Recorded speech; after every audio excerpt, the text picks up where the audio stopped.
Good day and good evening and welcome to Tea Time with me, Caetsu Chaiji, but you can just call me Kai. As usual, we'll be talking about whatever. This time we have a Dawntrail releasing. Well, actually already released, I should say. And in regards to clips,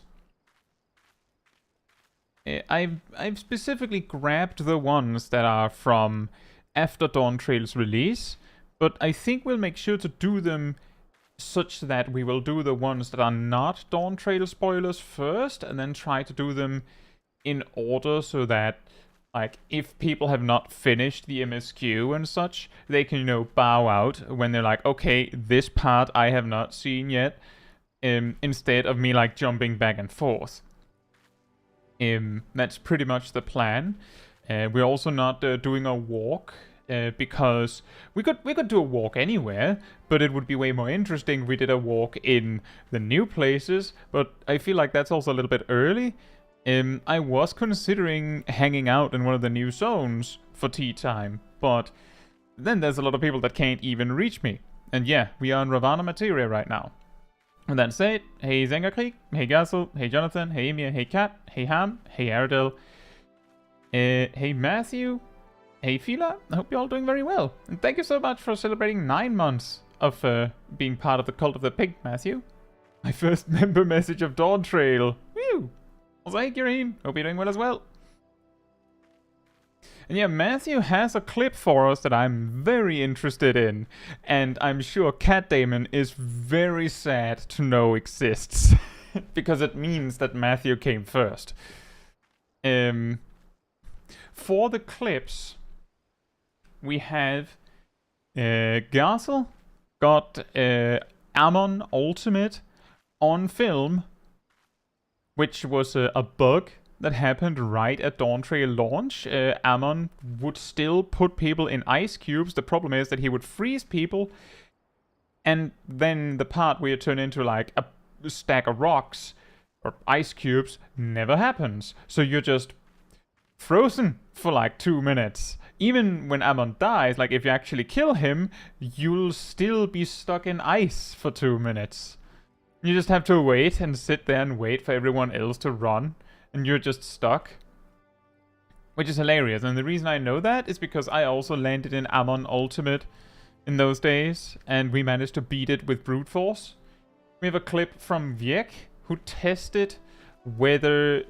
So, Golbez on Extreme, which is one of the extremes of Endwalker, has a tank buster where he hits 3 times. And if he hits the same tank 3 times, they die. In quotes, because it turns out that it only does like 500,000 damage. Only 500,000 damage through invuln. So if you can somehow scrounge together 500,000 HP, maybe you could do it. Probably not. Couldn't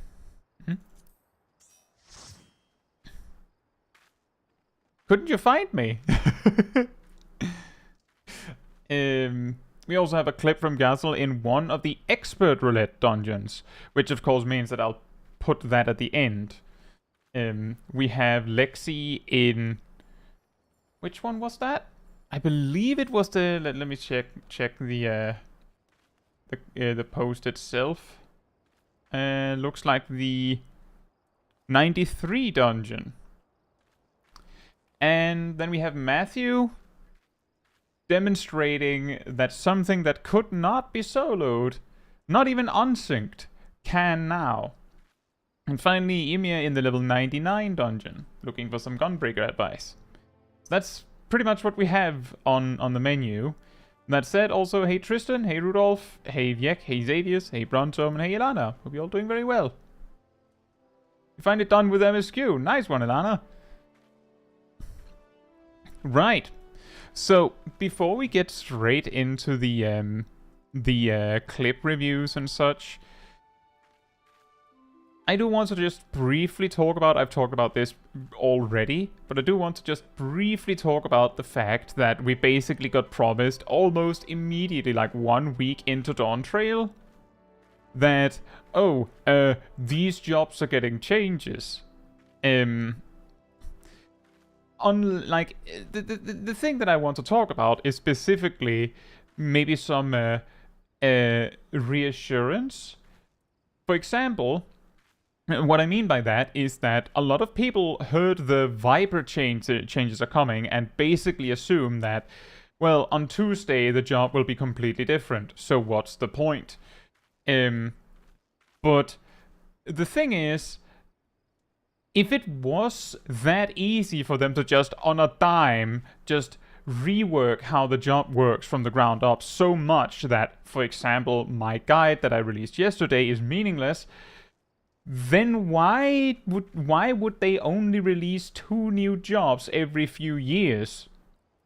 If it was that easy to just, now we've changed the entire job, now we did it again, like, you have to remember that whatever changes they have in the works are primarily things that they've had in the works since Dawntrail's release at the earliest.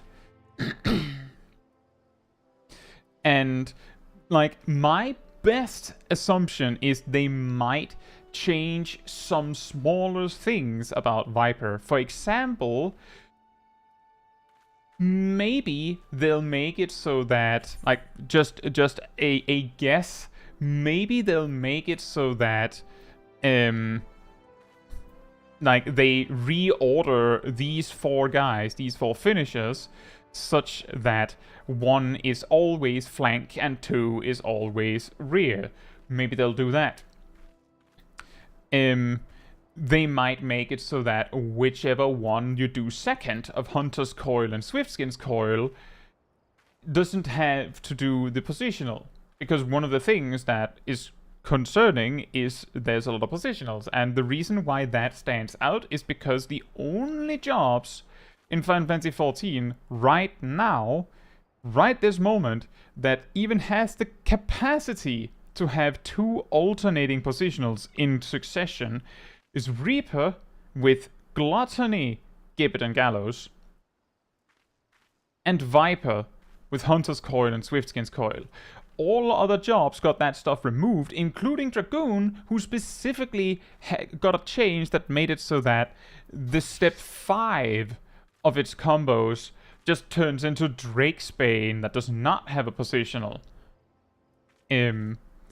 So that it's either rear if you go from the Chaos Thrust side, or flank if you go from the Heaven's Thrust side, never alternating in quick succession. So by that logic, it makes sense that they look at Viper and go, I mean, I guess we do have a lot of positionals in quick succession. And maybe they'll change that. But yeah, that's the reason why I'm saying this is because some people are assuming that when they say they have changes, they mean they're uprooting and reworking the entire job from the get-go and, like, removing everything. I'm sure that there's plenty of feedback that the developers probably received after that announcement, at least in the JP side, because there's this suggestion that they only see JP forum posts, meanwhile the JP say that they only see the EN forum posts, so ultimately they don't see anything. But I'm sure they've noticed the concerns, and my perspective on Viper is specifically that it seems like, to me, that most of the feedback is players that didn't actually, like, go much further than picking up Viper, like kicking it around for 5 minutes going, this isn't fun, or I don't get it. And then saying they need to change it. Or the rest of them either go, it's kinda simple, so I don't want to play it, so they don't, like, go beyond, like, easier content where they have all the time in the world to look at their hotbars. And players that go, this is exactly what I want, and I will work with what we've received. And, like, that's, for example, the boat I'm in. I don't need them to change anything. I would be fine if they left it like this. Like, just leave it like this. I'd be good. But apparently some people aren't happy with that. Mia says, should I MSQ or watch the stream? That's up to you. You could do both. Just like lower the volume on the stream when you do some MSQ stuff or something. Hey Shiro and Angel and Gazidragoon and Tay and Korox and Philippe. I hope you're all doing very well. But yeah, that's my perspective. Yek says, I heard Vipers getting changed. Which other jobs? They mentioned something with Monk. Like something with potencies and stuff with Monk. But I think that's like most other jobs, it's like minor mistakes. Like, for example, with Pictomancer, a particular thing they mentioned that they want to nip in the bud is that well, it's probably easier if I just show you.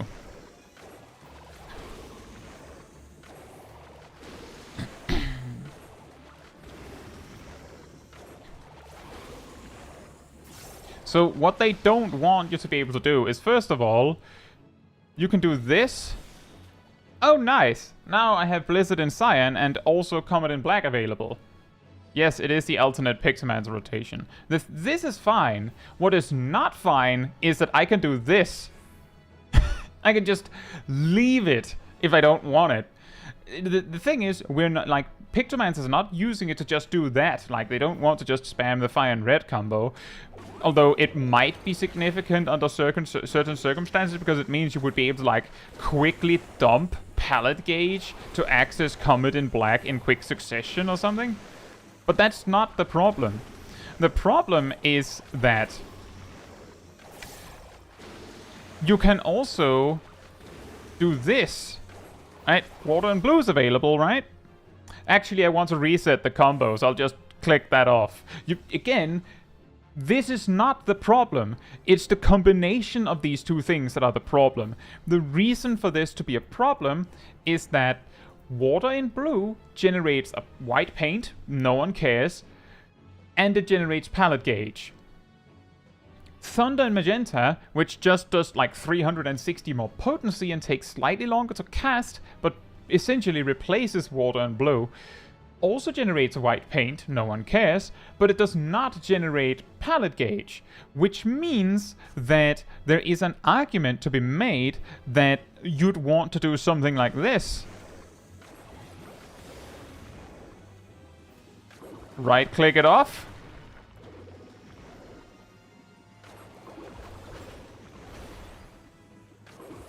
And then you can finish with Water and Blue anyway. It costs like 80 potency to do that.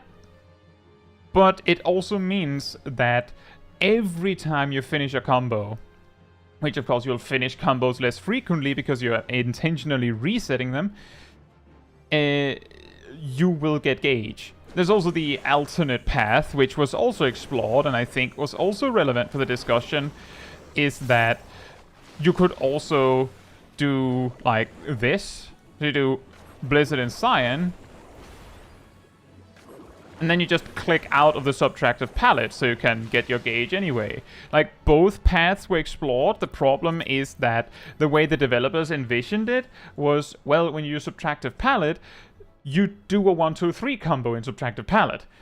You don't, like, jump between them. That's the reason why they lock you out of the fire and red combo in there. I'm still standing my ground that if they're locked out, like if they're mutually exclusive, then you don't need two buttons. Like, just make it so fire and red turns into Blizzard and Cyan, and fire 2 and red turns into Blizzard 2 and Cyan, and Holy and White turns into Comet and Black, because they're all mutually exclusive. The only benefit you have here of them being separate is that you have to deliberately choose to click the longer GCD. But it's not like it's a decision to make. So it doesn't help anything. It doesn't add anything. It's just there. Hey, Fatman. Hey, did I say hey, Tristan? I think I did. Don't think I did. Hey, Tristan and Lexi. Hope you're all doing very well. The key thing to remember about this is that when they confronted this, They basically said, yeah, that's not supposed to work. You're not supposed to be able to right-click that off. You're not supposed to be able to do that. And then asked that players stop doing it. Like, we're going to remove it. Don't do it. Like, you're basically exploiting a bug here, so stop doing it. Matthew says, isn't that all combos though? What do you mean? Like, I'm just saying that Viper doesn't have, like, 5 extra buttons for this. Right? And that's all I'm saying. Why is it Pictomancer needs 3 extra buttons for this? Mage says, Reaper scares me. You've got that one OGCD ring in Shroud. What am I supposed to do about it? You click it.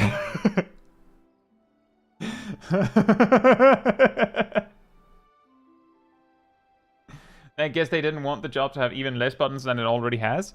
I don't know. Let's say that I move these 3 over here.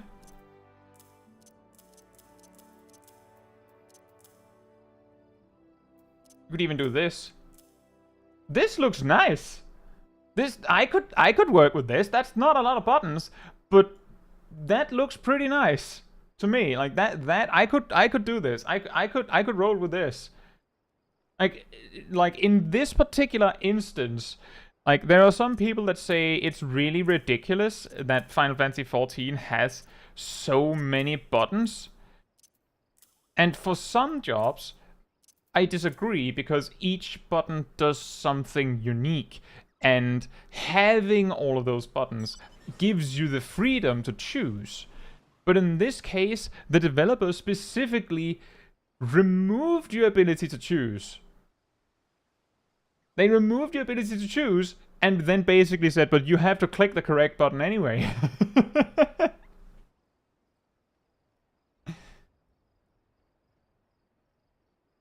Oh yeah, that's also a good one, Ilana. Players not realizing that Void and cross-reaping not having positionals.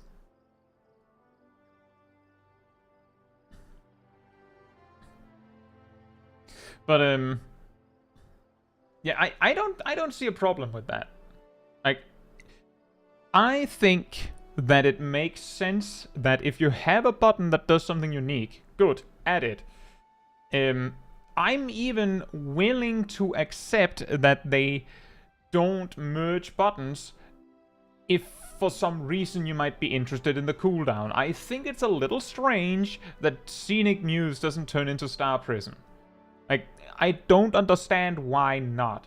Because when you use Starry Muse, which is here, you have 20 seconds to use Star Prism.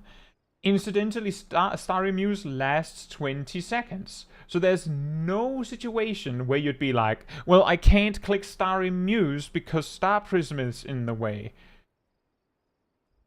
And like, that's my perspective on like stacking buttons together. There is an argument to be made if it's possible that you could end up in a situation where you want both, like, be able to see Starry Muse's cooldown and also Star Prism. Like, I could see that. What do you mean with EU gamer spotted?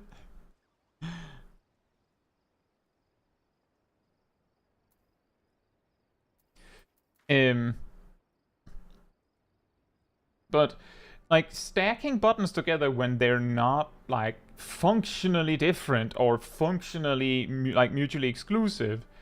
Like, the whole point of Viper going and then just changing your entire hotbar when you can only use those buttons anyway is that it's the same argument as, like, I'm just saying that if we're going to fill out Viper's toolkit in the same way that Pictomancer's toolkit is filled out, then this, and this is Blizzard and Cyan.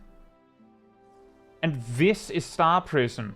And they need to go on the hotbar. For some reason. And that's the reason why I say I have a problem with this.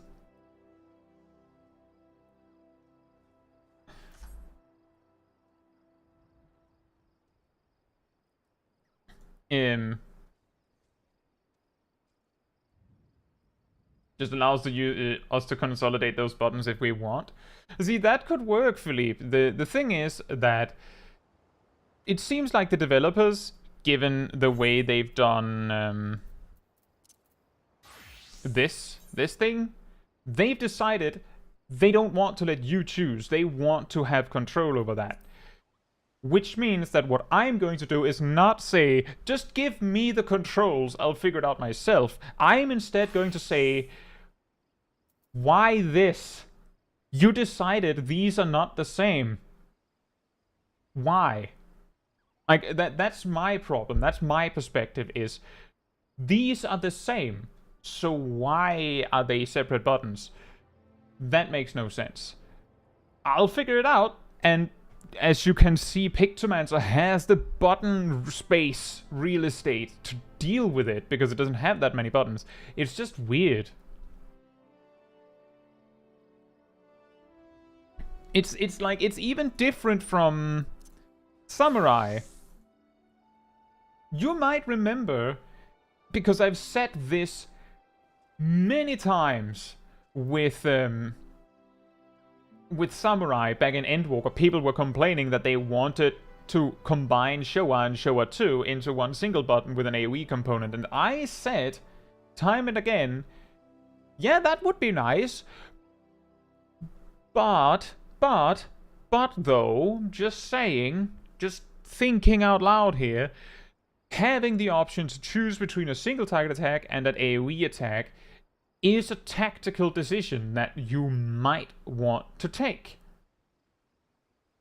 Like, what I said there was, well, Showa 1 and Showa 2 are functionally distinct enough because you use them at different times, just like you use Shinten and Kyuten at different times. Now, Fire and Red and Blizzard and Cyan don't work like that. They're actually so mutually exclusive that the time you use Blizzard and Cyan, Fire and Red does not exist, and vice versa. Anyway, that's enough Pictomancer. I'm glad to hear that, Doinks. Thank you so much. Same for Reaper combo.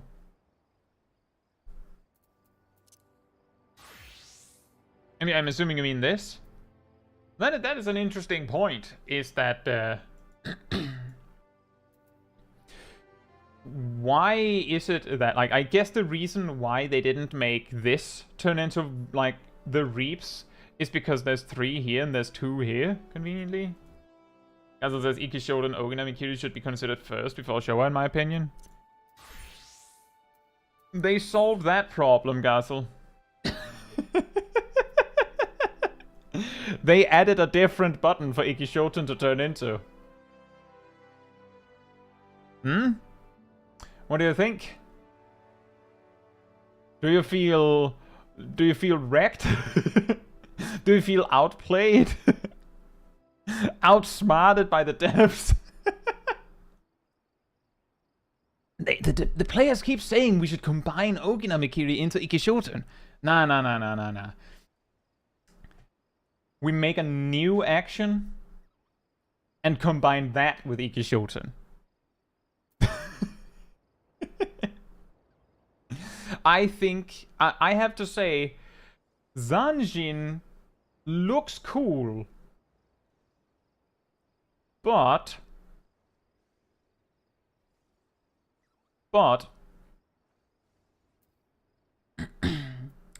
it costs 50.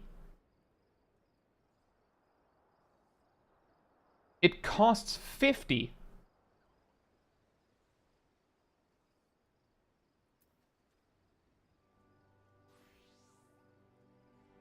Zine costs 25 and does 40 less potency to a single target.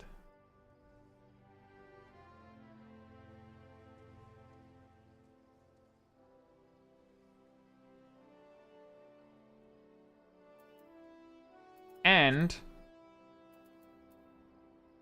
Zine has a 1-minute cooldown by level 94.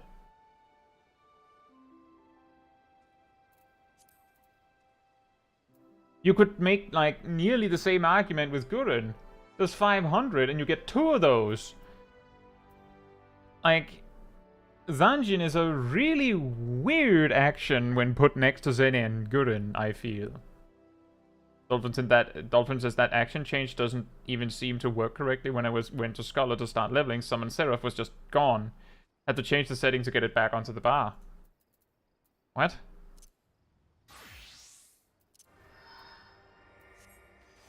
That's... I don't know what to tell you there.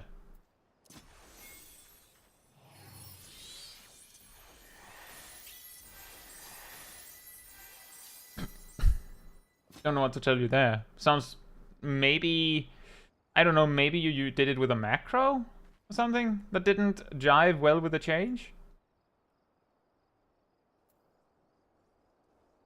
Because it has been working fine for me.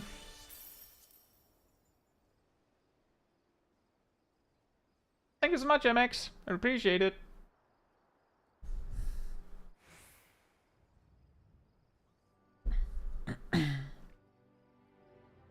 Zanjin, by its name being an attack action, is a weird move to me. Why is that, Guzzle? What does Zanjin mean? The mindset of keep being cautious on incoming attack after finishing off your... That is weird. That should be something that Tengetsu turns into, shouldn't it? I don't really think about it. No, not even. It's after finishing off your opponent. Zanshin doesn't make sense in modern Final Fantasy XIV as an attack name. I suppose it should be... If it should match its name, it should be an action that is enabled after killing something. Is that right? And it should probably be a defensive action that is enabled after killing something. Like, the description you gave reminds me a little bit of Victory Rush in World of Warcraft. Not the initial creation of Victory Rush, that was just when you kill something, you can use this as an attack. Later on, they made it so that Victory Rush... well, initially they made it so that it can be used once after killing something, and it heals you for like 20% of your health and does some damage. Later, they made it so that it has a cooldown that resets when you kill something. But the point being that it was like a follow-up attack that heals you, making it... The healing portion was way more significant than the damage portion. Because it did okay damage, I guess. It isn't bad. It was pretty bad next to your better attacks, but 20% of your health? That's a lot. Matthew says, for some reason it got changed to consolation for me at first. Okay, well, fair enough. I had no problems. That's what I have to say. Like, I logged in, and all the buttons worked. Hamman Sigel says, first time commenting, any tips for someone just looking to get into extremes for the first time? If you want to be safe, like you want to feel like I did my homework, what you should do is try and farm these tombstones. One way you can do that is just like do expert roulette, and once you've spent your expert roulette, one way you can farm them is by doing them like the max level dungeons. You can also farm them through other means such as hunt trains, etc. Like many ways, but the reason why you want those tombstones is because you can get a full set of item level 700 gear, so a weapon, armor, accessories. One ring will have to be 690, but if you have that, you're as prepared as you possibly can be. You don't need all this. You don't need all this. But if it's your first time, you probably want to feel like, I did my homework. I'm ready. I'm missing nothing. The next thing you can do is food buffs. You don't need the newest, fanciest food, but you do need some good food. For example, baked eggplant, which was the best stuff in Endwalker. If you can find that for like a fair price, you can use that. Alternatively, you can use vegetable soup, which is at this moment the new cool thing, the best one we have. I believe a lot of players like, unfortunately there isn't a crit one at 690. So there. But get some food, high quality food, get your gear up to snuff.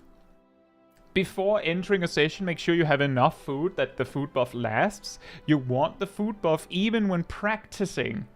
Because the food buff, yeah, it gives you some damage stats, like a small amount, but it also increases your HP by a very clear amount. And that's the important part when progressing. You need that HP so that you can survive hits. And yeah, as Joseph says, if you have materia, make sure to put it in your gear. I will say you can get away with grade 10 materia. Like, if it's gear that you're expecting to replace, you can probably put grade 10 materia in. If it's gear that's going to last a bit longer, you might want to, like, invest in the grade 12s so you get the most possible stats. Maybe look into what stats your job wants, but usually crit, then determination and direct hit is a good choice. And as long as you choose one of those three, like, you might not have chosen perfectly, but you have not chosen wrong. Like, I can guarantee that. And yeah, another tip that Ostravi said is, if you have trouble seeing the enemy enemy cast bar, let me just grab a random hotbar that I'm not, like, actively using. If you're having trouble keeping track of stuff happening, one particular thing you can do is split this up and grab, I believe it's this, isn't it? I can't grab it. Get down here, you.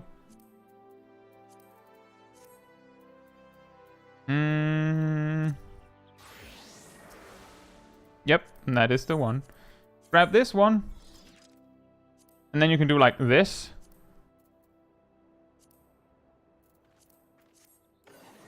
And then you will never miss that the boss is doing a thing.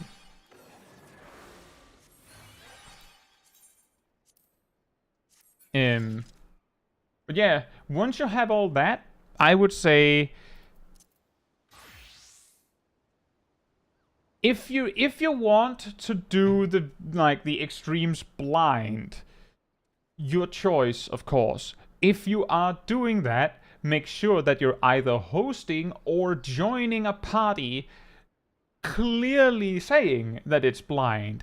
Because if you're joining a party that is expecting, or rather isn't outright saying that they're blind, then they're probably assuming that you watched a guide at minimum. If you don't care about being blind or not, watch a guide. If you can see which one is like the more common strategy people use, maybe see if you can find a guide covering that. You don't have to like know the fight front to back before going in. Watch the guide, see if you can find some key points that you need to be like watchful for. If there are things you just have no idea about, maybe check that again. But yeah, watch a guide. And then you're pretty much ready. Make sure you join a party that advertise themselves as being approximately at the progression level you are. So if it's your first time, try to find a group that is starting from the start. And then make your way through. Again, you don't need to remember the fight front to back to enter the first time. In fact, when I did the first extreme, on stream, I had watched a guide once. Like, I just watched it. And then gone, well, I remember some things. And then we went for it. For the second extreme, I watched the guide, then like the creator, which was Hector, put out an updated version, so I watched that one. And then like I had a little bit of extra time before the stream, so I watched it again in double speed. Didn't catch anything. It's just in one ear, out the other. But I had technically watched it again. Like, technically. But that's pretty much what you need. More interested in how people learn the fights. That part, like, you can watch a guide, but it will never replace actually going in there. Like, for example, with the first extreme, one of the first mechanics, is it spectacles or something, or icicles or whatever? The boss like draws like curved lines on the arena, and you're supposed to dodge them, and then like circle AoE explosions happen at the same time, and you're supposed to dodge all that.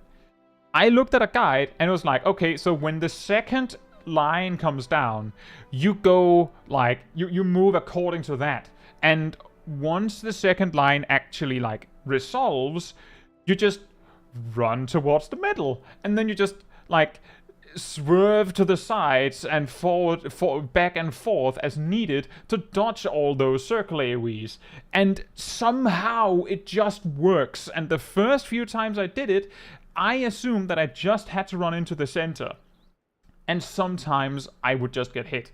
And as I got better acquainted with it, I started to like get better and better at dodging. So like, what I'm getting at is, I think the part that you're most worried about is the part that you can only figure out by getting in there. Matthew, a different Matthew says, question, how often does the store get new items added? Thought there'd be new items for Dawntrail or Viper or Pictomancer stuff added, but the only new items were story or level skips. I think it's rare that they add something specifically for a specific job.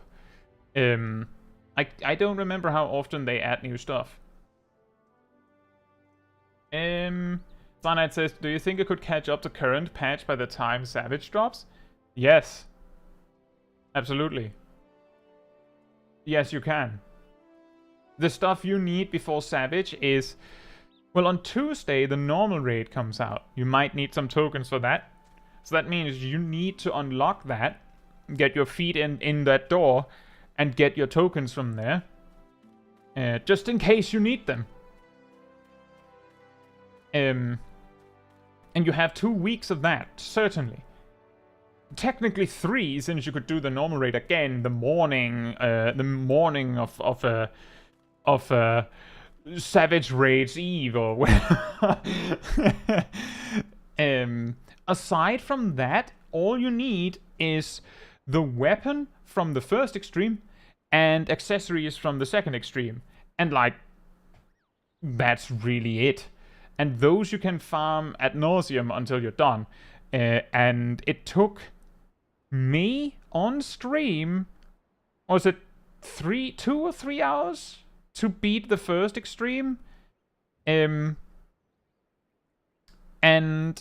like 1-ish hour to beat the second one. So if you can get like into it, you have the time. If you just have the will, there's a way.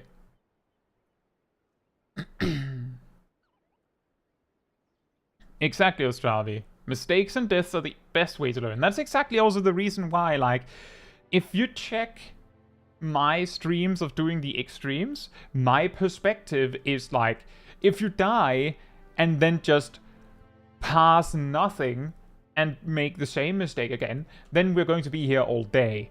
But if you die and go, oh, that's what I'm supposed to do, then we're getting somewhere. Like, the problem is if someone just keeps dying to the same thing and not learning anything, but as long as you're learning from the failures, then, like, we keep going.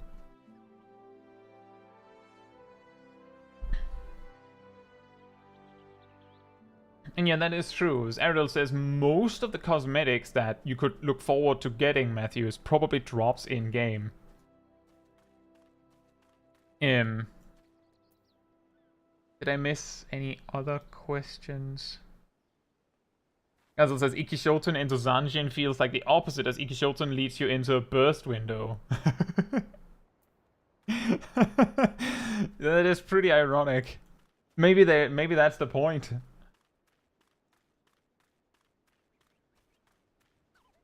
And that's also right, like, this is also something that I've said in a mentor roulette video a while back, is that being able to admit when you're at fault, or take the blame even if you have no idea what happened, gives a much better opportunity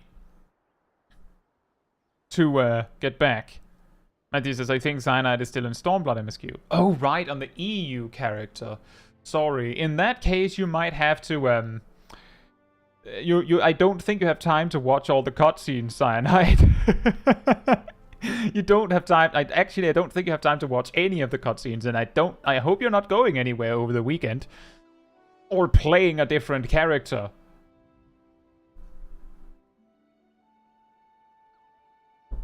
Also, hey, Authentic Maniac. Hope you're doing well. But yeah, the reason why I say that it's not a bad thing to both take the blame when it is your fault, but also being able to own it if you just don't know whose fault it is because if you don't know whose fault it is or what went wrong, then you don't know that it isn't you. So if you just say, I'm sorry, I messed up, then there's a chance someone else that actually knows what happened will go, nah man, that wasn't you. That was so-and-so that did this thing wrong. And you still learned, because now you know, well, first of all, you know that it wasn't your fault, so hooray for that one. 2, you also know what went wrong. And 3, because you know what went wrong and who messed it up,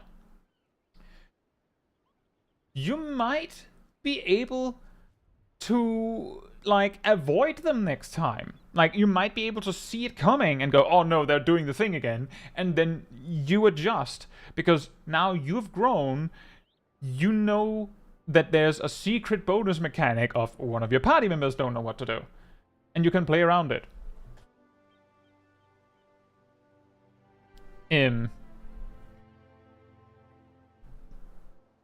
also that, if you say, I don't know what happened there, I'm sorry, and it turns out that, oh, it was your fault, then you still get explained what went wrong.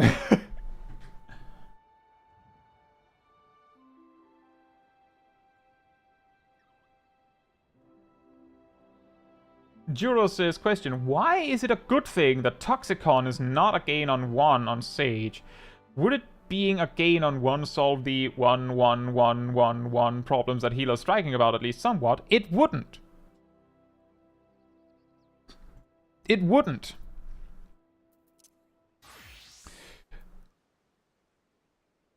Exactly, Raven. Along patch cycles, usually 4 months per major patch, usually 8 months per raid tier, and the alliance raid usually comes 4 months into a raid tier. Relic weapons are a little bit more like where like they come, I think usually they get added sometime in the second raid tier, and they're kept like slightly behind the savage raid curve right up until the last patch where they meet and surpass the best gear in the game. To your question, Juro, just to start to explain for those that are not acquainted with Sage, and let's assume that we're talking level 100, right? So at level 94, we have Magic Mastery, which boosts the potency of doses, and Toxicon to 360, meaning that they're still even Steven, right? They're equal, so it doesn't matter whether you cast doses or Toxicon. This means that if there's only one enemy, then Toxicon does the same damage as doses, no matter what. The only difference is that Toxicon is instant, but it spends a resource known as an Adder Sting. Adder Stings are generated by either this shield breaking on whoever you put on it, whoever you put it on, and this shield when it breaks on yourself, and only yourself.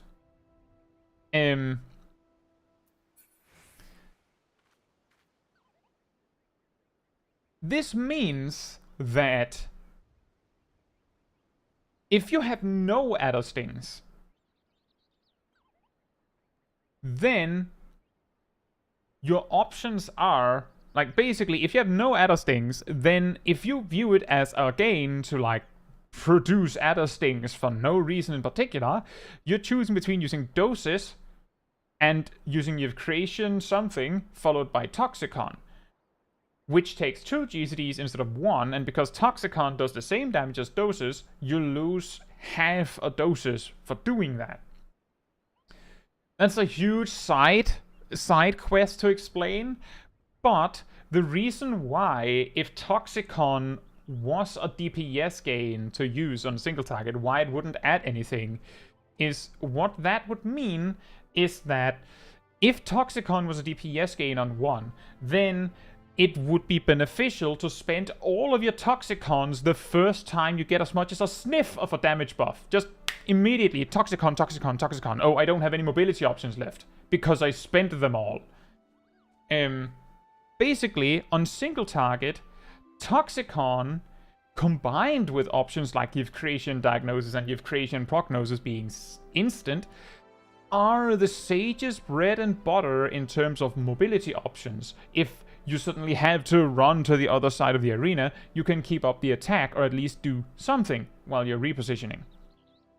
But if Toxicon was a gain on 1, then the instant you have a damage buff, it would be technically a gain to just throw them out the window immediately.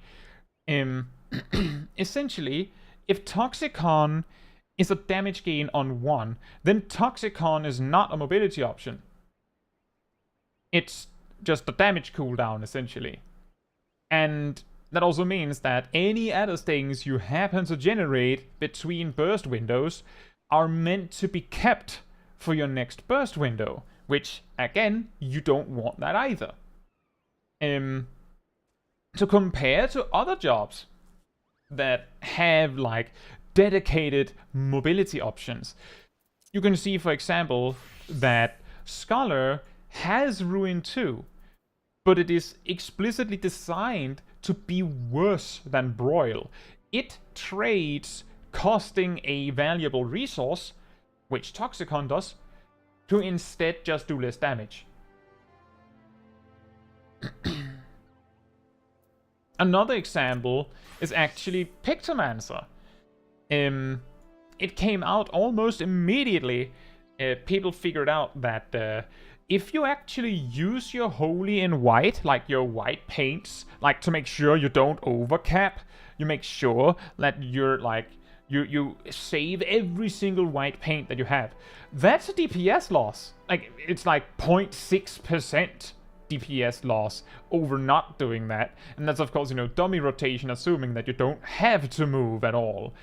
But the point is, if you're using this resource for not movement, you lose damage due to the actual combos it is replacing, generating a better resource, the palette gauge.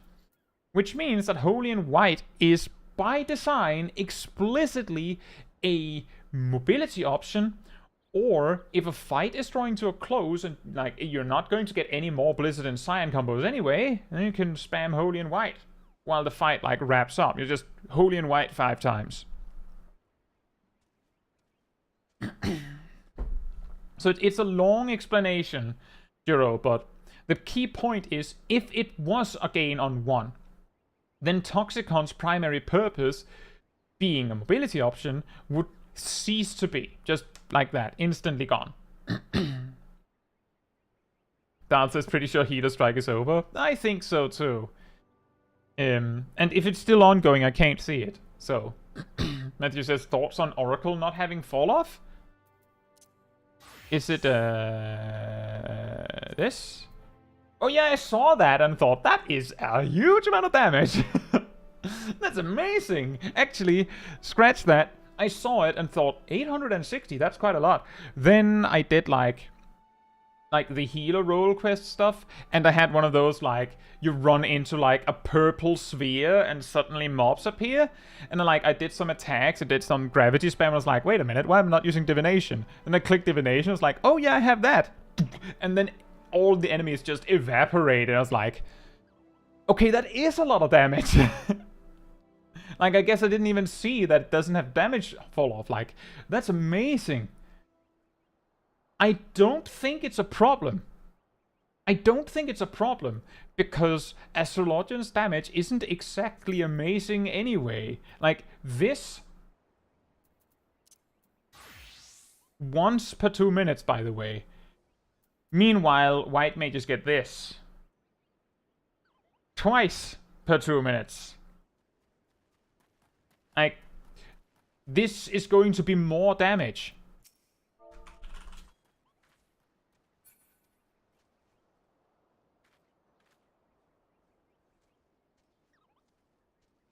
So I think it's fine. Lord and Star also don't have fall off. True. Maybe it's just an Astrologian thing. Gravity doesn't have damage fall off either. But Macrocosmos does. By the way, they're fixing that. They have said they're fixing it. They are boosting the potency so it matches Fall Malefic. They're fixing it. Speaking of Ruin 2, the damage difference between Broil is now bigger. Is it really? Huh. Oh yeah, you're right. I mean, it doesn't change anything. Like, it's not like you're going to use Ruin differently. How would Star Fall Off even work? The primary target would be whatever's closer to the center. How do I know that?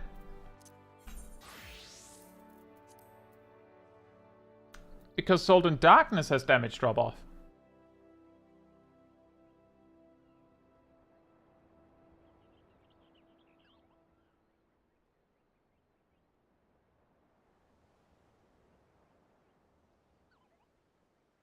That says, see, have any healers not had to LB3 for a run of Trial 3 yet? I feel like the extreme version is going to be exactly the same as normal, but a tank LB happens first, so you don't have it. I don't think anyone used healer LB in my first go, but I don't actually remember.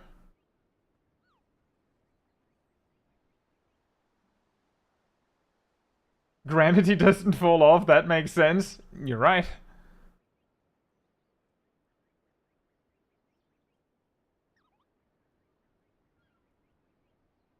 It is a little strange with Black Mage.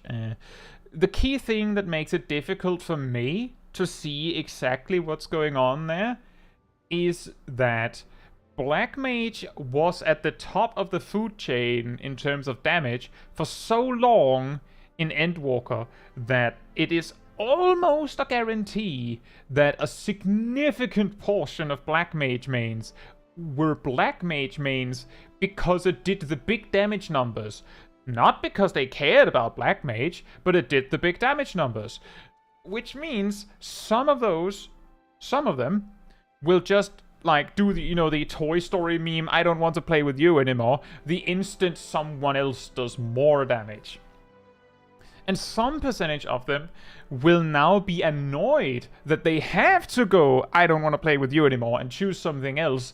And they complain that Black Mage got changed because they want to do the big numbers, but they don't want to relearn a different job. They just want to stay at the top. Understandable, but yeah. Then there's also a huge percentage of Black Mages that are annoyed that Black Mage got changed because they liked how it used to be. And they mained Black Mage regardless of whether it was good or not.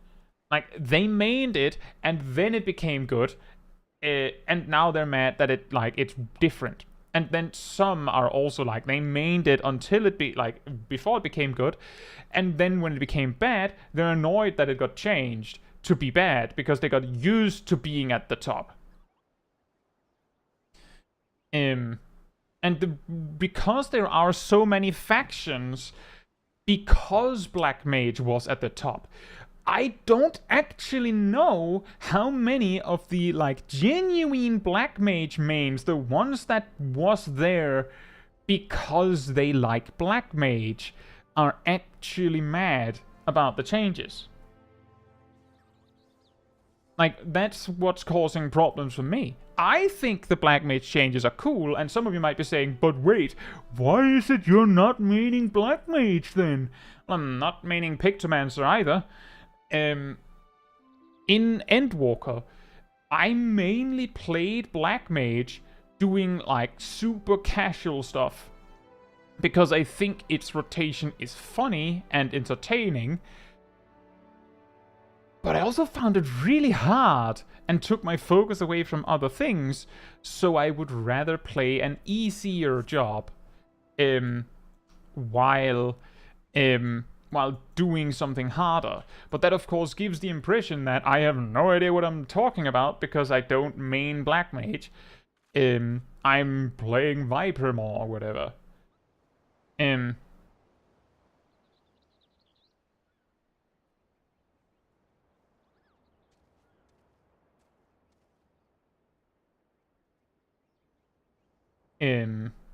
The Nighthawk says, I'm half Black Mage main for DPS because it was the job I started with and I like teleporting. See? Yeah, there you go. And actually, they didn't actually remove that. I'd actually say in the teleportation department, they actually got improved because due to Between the Lines and now Retrace, you can move your ley lines and then, you know, teleport even more back and forth. Like, in that specific department, you won.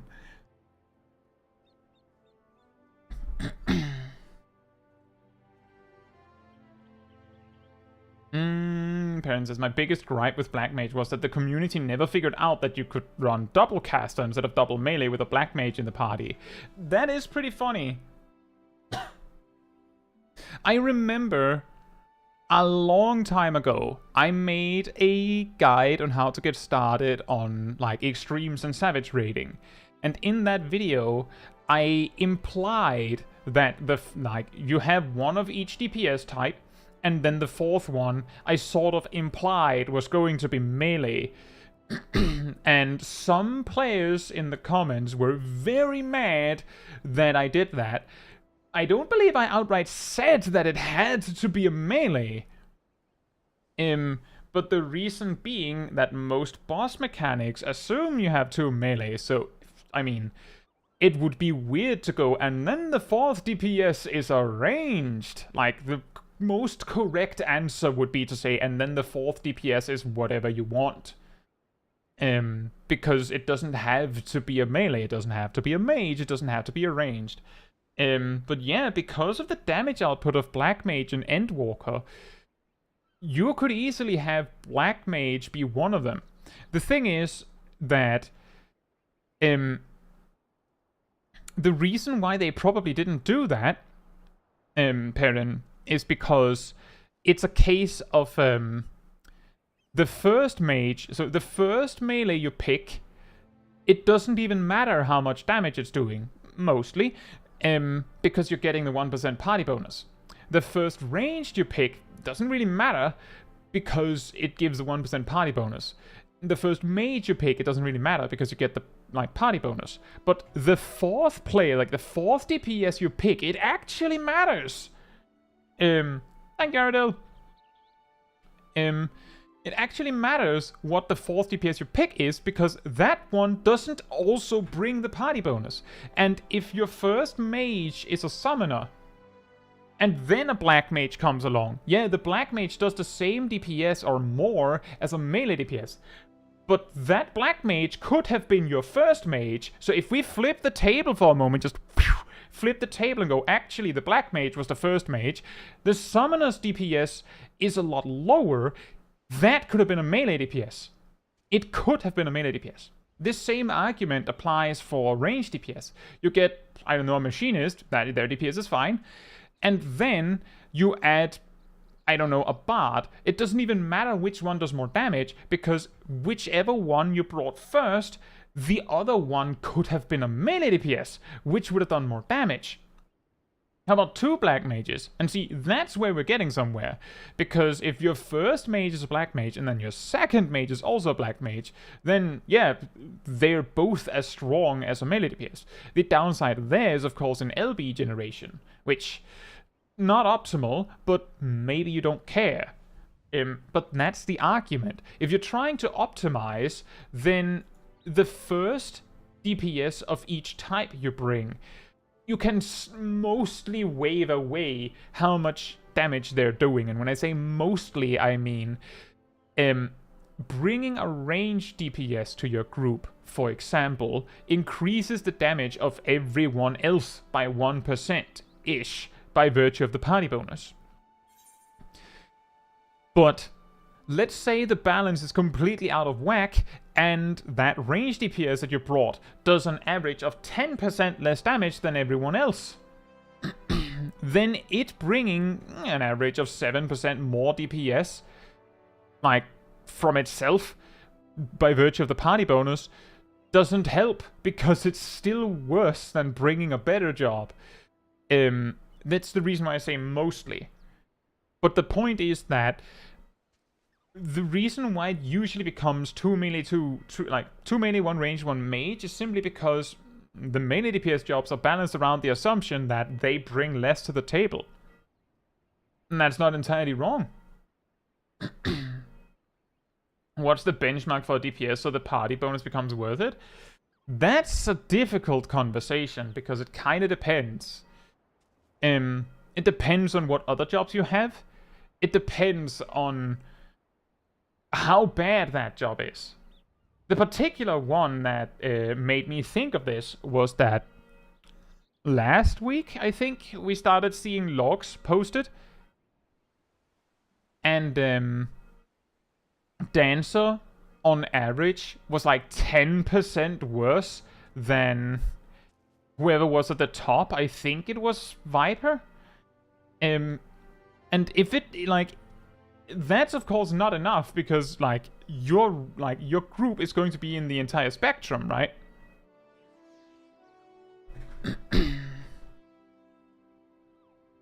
So that's the reason why I'm saying it's complicated.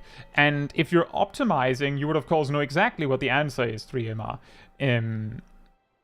But hopefully we will never have to confront this possibility. Hopefully this gets rebalanced. Hey Ark, hope you're doing well. See, parents, is the only question that really matters in terms of optimizing the 4th slot is how much damage they do, though. A 4th slot melee is going to have the same amount of utility as a black mage. Possibly. The reason that you're bringing casters for the party bonus, sure, but you would also bring a red mage or a summoner in proc just for raising. Possibly, yes. I'm glad to hear that, Ark. But the thing is, Perrin, is that if, and this also goes to 3MR, if you're in a group where the argument, we're bringing a red mage or a summoner because they have raise and we're proccing, if that one applies to your group, then you probably want the party bonus because it also gives you 1% more HP. That's also pretty helpful for proccing. So that whole argument about but the damage difference just flies out the window, because it also makes you tankier. And the LB generation might mean you have healer LB earlier if you need that.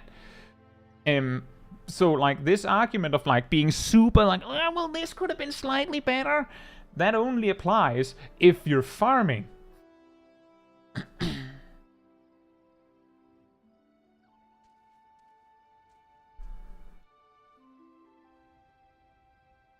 You're right, Perrin. My point was just that if we're talking about two things at the same time.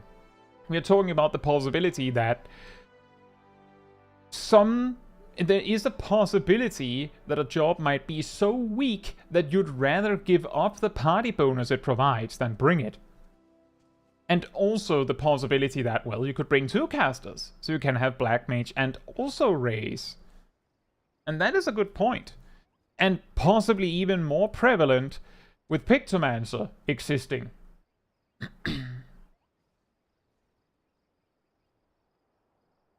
Wouldn't it be interesting, hypothetically, if proc groups, like the standard proc group, became 1 melee, 1 ranged, 1 mage, and specifically a mage with a res as player 4? Wouldn't that be interesting? And more importantly, which of the 3 ranged players, as it would be, ends up with the melee responsibilities?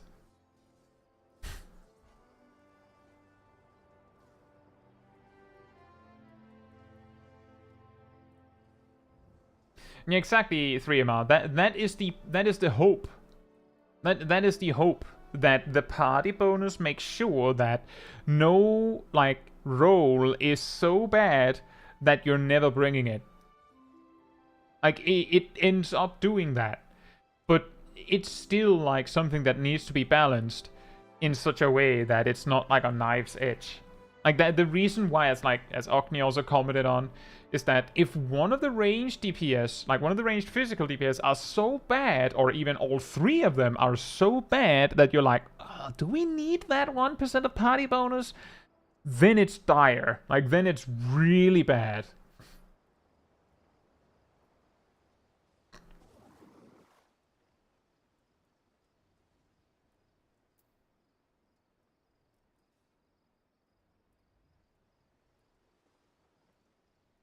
Maybe the return of the caster role action mana shift could solve the problem that some mages don't have res.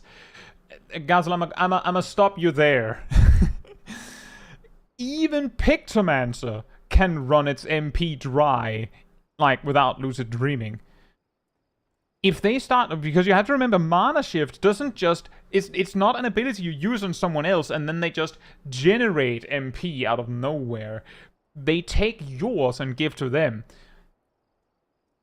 With those black mages already mad that they have to cast 2 ice spells, I don't think they're using mana shift because that would require a third.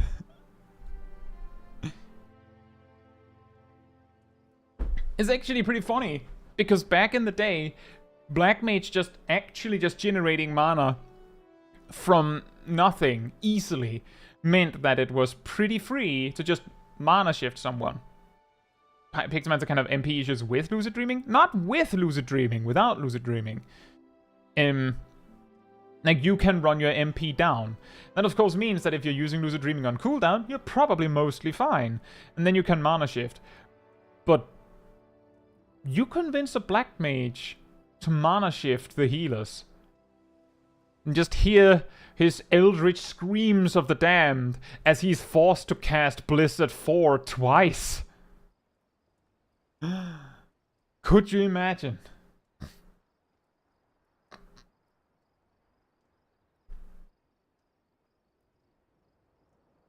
And that is true, Perrin. The thing is that sometimes, and this might shock an optimizer, sometimes a group composition is based on what people want to play.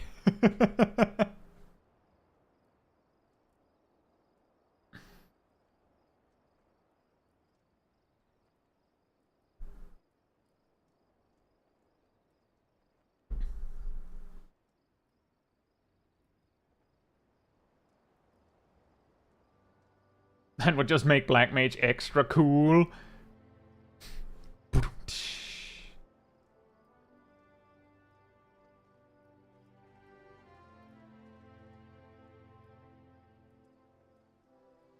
It would be even funnier if Mana Shift like had a very low or no cooldown. So you actually just have like mana battery Black Mages. But a counter argument to that, what would Mana Shift provide, Gazel? Because something that, like, if you've been with the game for for a while, but weren't there back when Mana Shift existed, or maybe it's been a while for you, something that is important to note is that they buffed Lucid Dreaming. I believe they cut the cooldown in half. And also improved healers' general MP generation in the same fell swoop where they deleted Mana Shift, which was when we moved to Shadowbringers. It's a little hard to tell because that's also when they made it so everyone just has 10k MP instead of like some weird amount. But they buffed MP recovery on healers to compensate. So Mana Shift would be exceptionally bad and pointless. You're saying the developers nerfed Piety on purpose? Were people using Piety before Shadowbringers? For anyone curious, the way Piety worked before Shadowbringers is that it increased your max MP.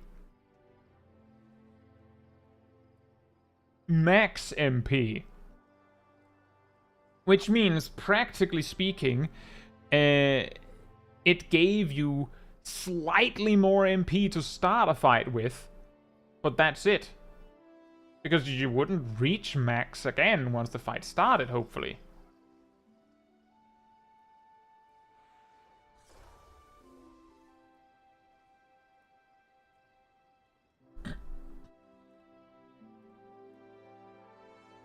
Momorka says, one of my bigger things about Black Mage mana is I feel like there's no really good window to actually reapply Thunder, because it was used to fill the gap in Ice phase to get mana.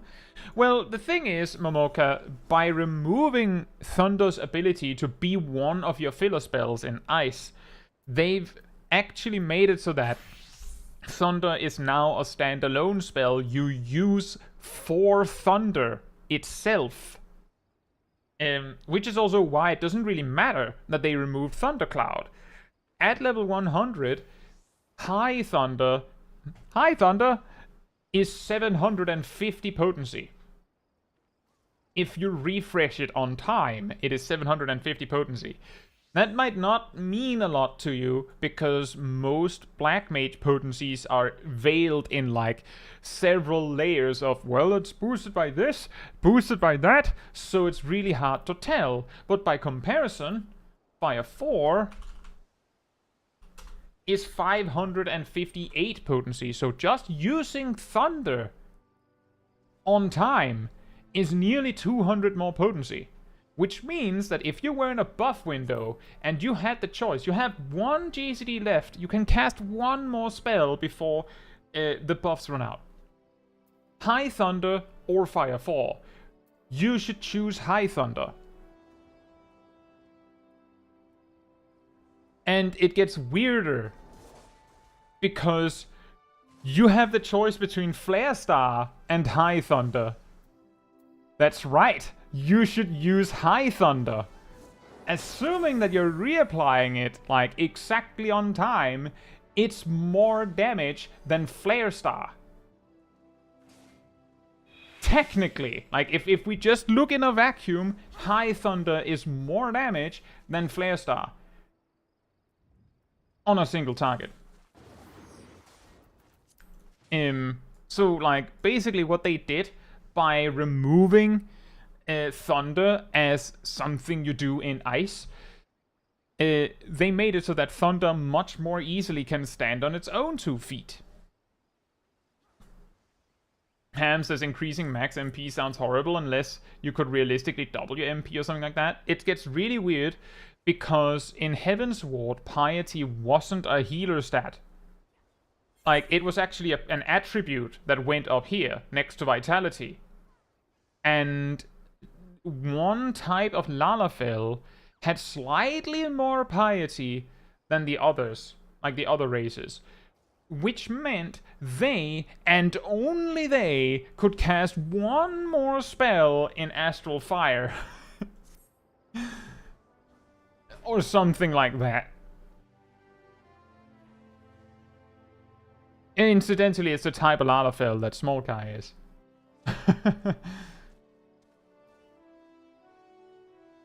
Three Mouse says, why are we even talking about mana shift? It's been 7 decades. Well, the reason I think is because Gaza was like, what could we give casters that would like even the playing field a bit for Black Mage and Pictomancer? What could you give? More precisely, it has to be something you give Pictomancer on Black Mage, but not Red Mage and Summoner. You could give the mana shift. But does it matter?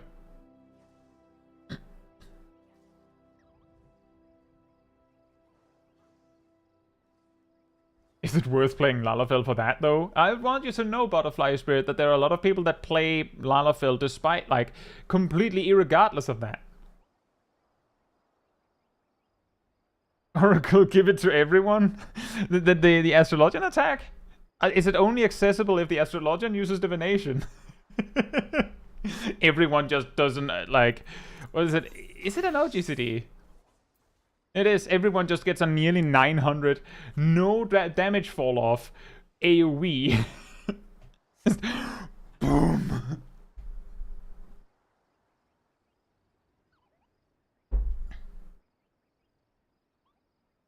If Pictomancers... You know what, Ark? Wouldn't it be funny if they gave Pictomancers Ice Paradox in red and blue? No, Ice Paradox in red.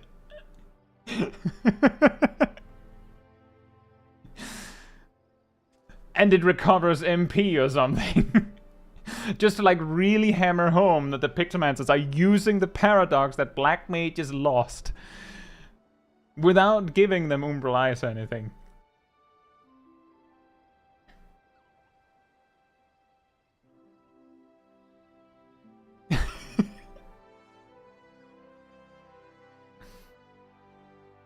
Yeah, I don't know about that with Thunder Momoka. For me, I feel like removing Thundercloud as a thing on Black Mage made a lot of sense. Because once you get all the Fire 4 stuff in that, it felt more like you got punished for being unlucky with your Thundercloud procs. Because you needed one every 30 seconds. And sometimes you would be able to get it, and sometimes you just wouldn't, or you made sure all of your sharp casts worked for that, but that was luck. That was avoiding, like, playing with luck.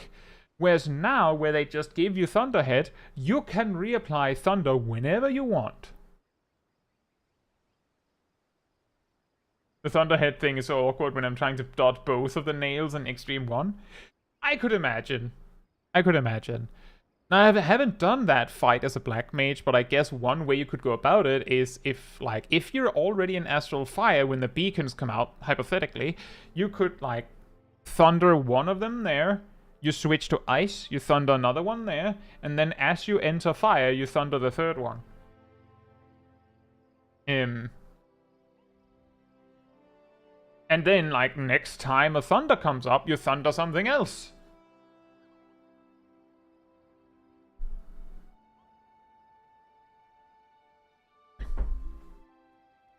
I see Thunderhead a lot when I go into the level 57 trial. Is that the name of a mechanic there? Really being the Oprah of Thunder, yeah. It is a little awkward because you have to, like, where before you could just go Thunder, Thunder, Thunder, and then, like, work with it. Now you have to, like, get really creative to get Thunder on everything. I don't know. Like the way that I guess the way that I've looked at it is that having more targets as a Black Mage just means, oh great, I can Thunder you and you and you, so every time I get Thunderhead, I can throw it on something.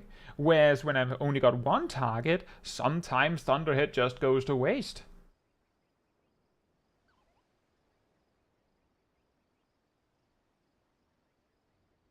The only thing I miss about Endwalker Black Mage is Sharpcast, because when I accidentally messed up and needed to get into a state, I'd Sharpcast Fire 1, Fire 3. That is an interesting way to do it. I've never considered that. Personally, I think I would have just Swift casted Blizzard 3.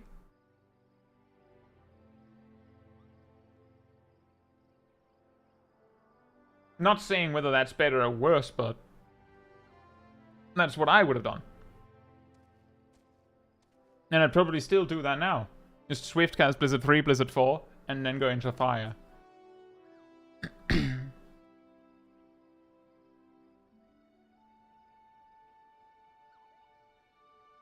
Now it's also true, like, depending on how you plan it, you could get, like, 2 Thunderheads really quickly by using, you know, Thunder, finish your Astral Fire state, Mana Font, and then Thunder another thing.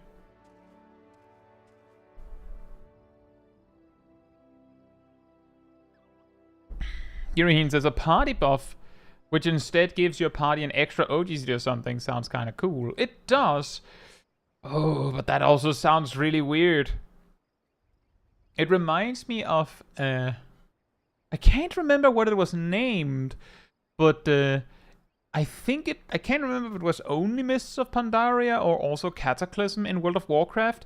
Druids had an ability that allowed them to, like, I think it was called Symbiosis, where you used it on someone. in your raid, of course, and then like it was like just a buff you applied, and it buffed them and you.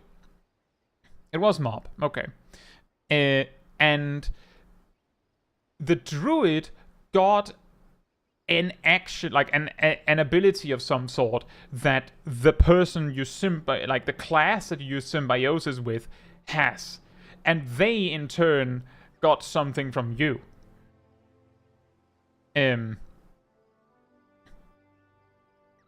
As I recall. So like, I think it was something like, for example, if you use symbiosis on a tank, the tank would receive like a big defensive cooldown from the druid arsenal. And then the druid would get something from that class depending on what specialization the druid was, like something useful for you, some utility thing. I understand why they removed it. It was a lot of upkeep because there was a lot of things that could be crazy overpowered if you just had that.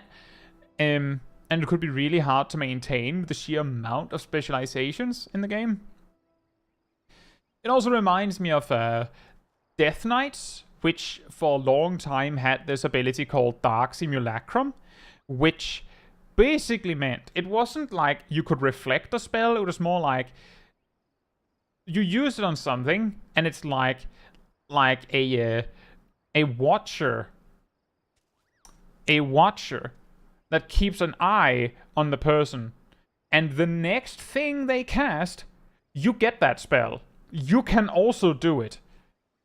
Like in the next like 20 seconds. Oops, sorry. The next like 20 seconds or so.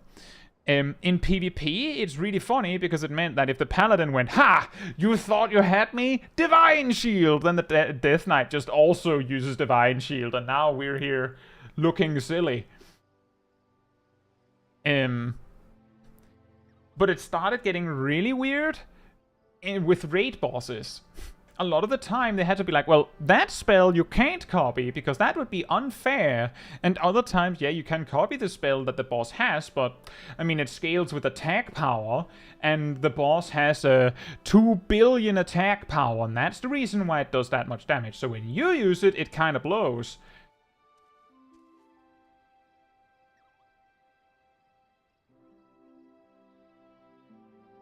Yeah, exactly, 3MI. I think it was something like that. Gave Warrior Stampeding Roar or Stampeding Shout or something. Which is Expedience, by the way. For anyone curious, it's basically Expedience. But that kind of buff is really funny. Because, like, it opens up a lot of options for you that you wouldn't normally have. But it also kind of depended on the other person paying attention. They got the buff. Otherwise, they didn't even know that they had gotten a new spell. And I guess the way they could fix it in Final Fantasy XIV is just like when the astrologian uses divination, you know, like an extra button appears. But what would that be? Right? What should that extra button do? Because if we're just saying, like Matthew said, lol, everyone gets Oracle. If that's it, what's the point in having you use it? Just make it so that divination just causes like a chain reaction where it just goes for each person. Because obviously they're going to weave it immediately. Nearly 900 potency OGCD? Of course I want to use that. Immediately.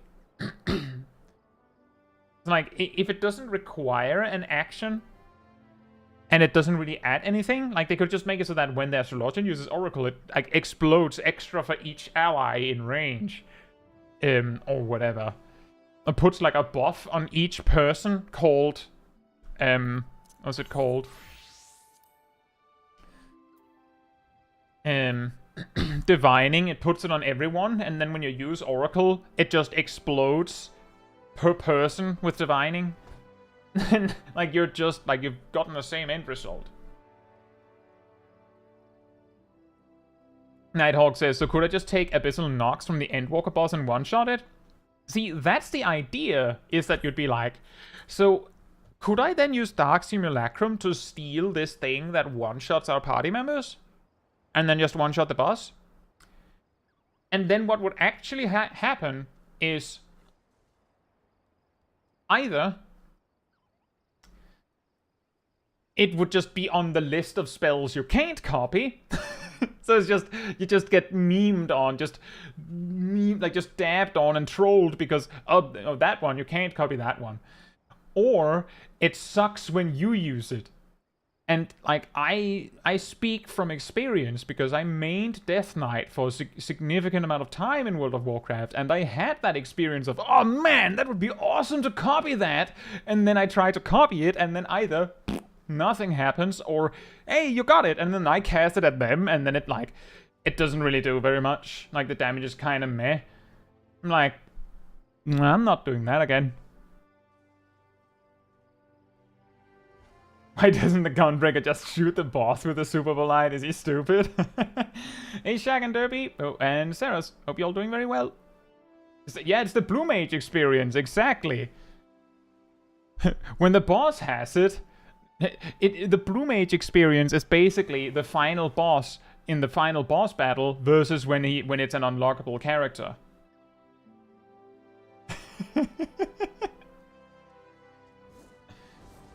3ML says that druid ability needed a lot of communication. Don't remember people using it a lot because it needed some kind of coordination on top of everything. It didn't necessarily need coordination, but you needed to know who you put it on. And it was really awkward because some classes got something really awesome from Symbiosis, so they were like, can I have it? Can I have it? And then the druid is like, well, actually, for my specialization, the ability I get from you kind of sucks. So I'd rather Symbiosis that guy, and he's like, I don't even know what you give me. I don't even know what you give me. So you had this, like, weird thing. It was this, that was actually, like, an entire theme they had at the point where mages got this thing that increased the crit of someone, but when they crit, it increased the mage's crit chance, so you wanted to put it on someone that crits frequently. And Warlocks had a similar one, I think it was called Dark Intent, which increased haste on someone, and I can't remember if it was like when they crit or something, but then the Warlock would get a haste boost when that happened. And there would be a lot of discussion about who deserves it more. Where's the low chance of success on boss dooms? True! I have never seen a boss doom fail.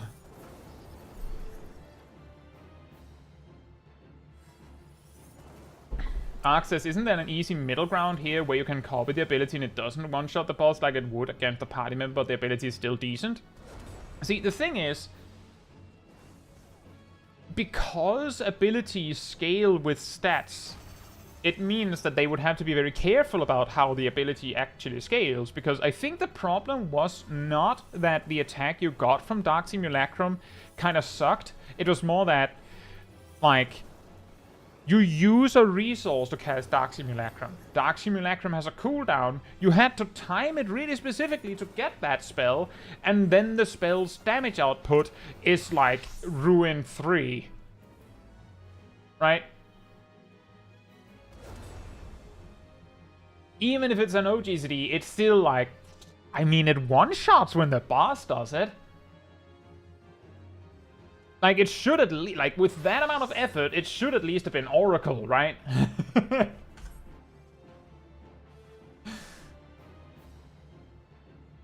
You're kind of like that, Nox. Kind of like that. The difference is that I think it was called Focused Fire or something like that from Mage and Dark Intent from Warlock. They were just buffs you put on someone. Like, you just have 3% more crit. You just have 3% more haste. And when you do a thing, I also get it. But yeah, exactly, Ark. If the damage was a little bit more impressive, then it would be fine. But part of the problem... Oh, wait. Are people here? I don't know where you all are. Everyone just hanging out on the wall. If the damage is a little bit more impressive, but the problem is that, let's say they balance it so that when you enter the raid for the first time, the damage is kind of impressive, but because World of Warcraft scales a little weird, at least it did back then, by the time you were farming the raid, you were doing like twice the damage. So that thing that was kind of like, oh, that's pretty good, was kind of like, oh, I mean, I could use that resource for something better.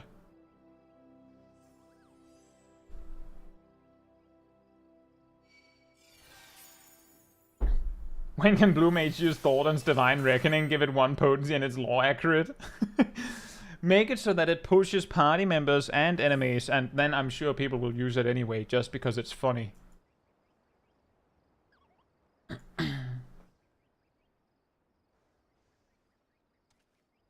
But yeah, exactly, Nox. Kinda like Power Infusion. But that one is like a temporary buff.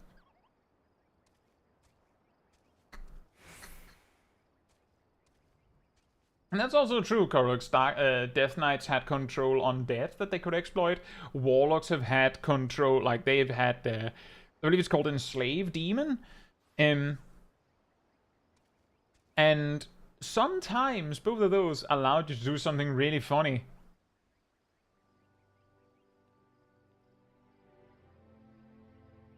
And then of course also priests with mind control.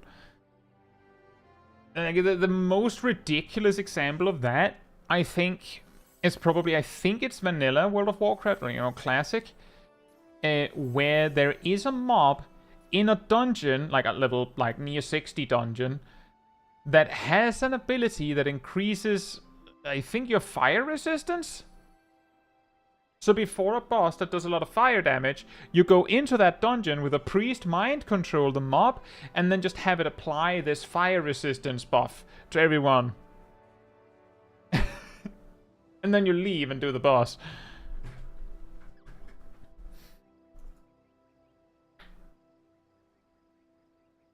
If the boss falls off the edge, does that soft lock the instance? Good question. Or would the boss die from fall damage? Can bosses in Final Fantasy XIV die from fall damage?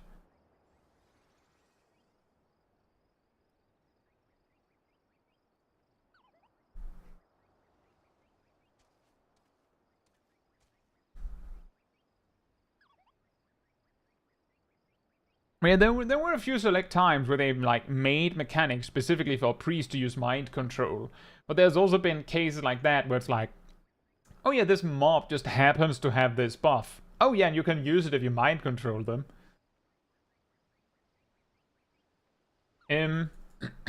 With that said, I think this is about the time where we should start checking out clips. I'll reiterate, I will start with things that are less spoilery, so that people that are like, well, I haven't finished the MSQ yet, don't have to like run for the hills immediately.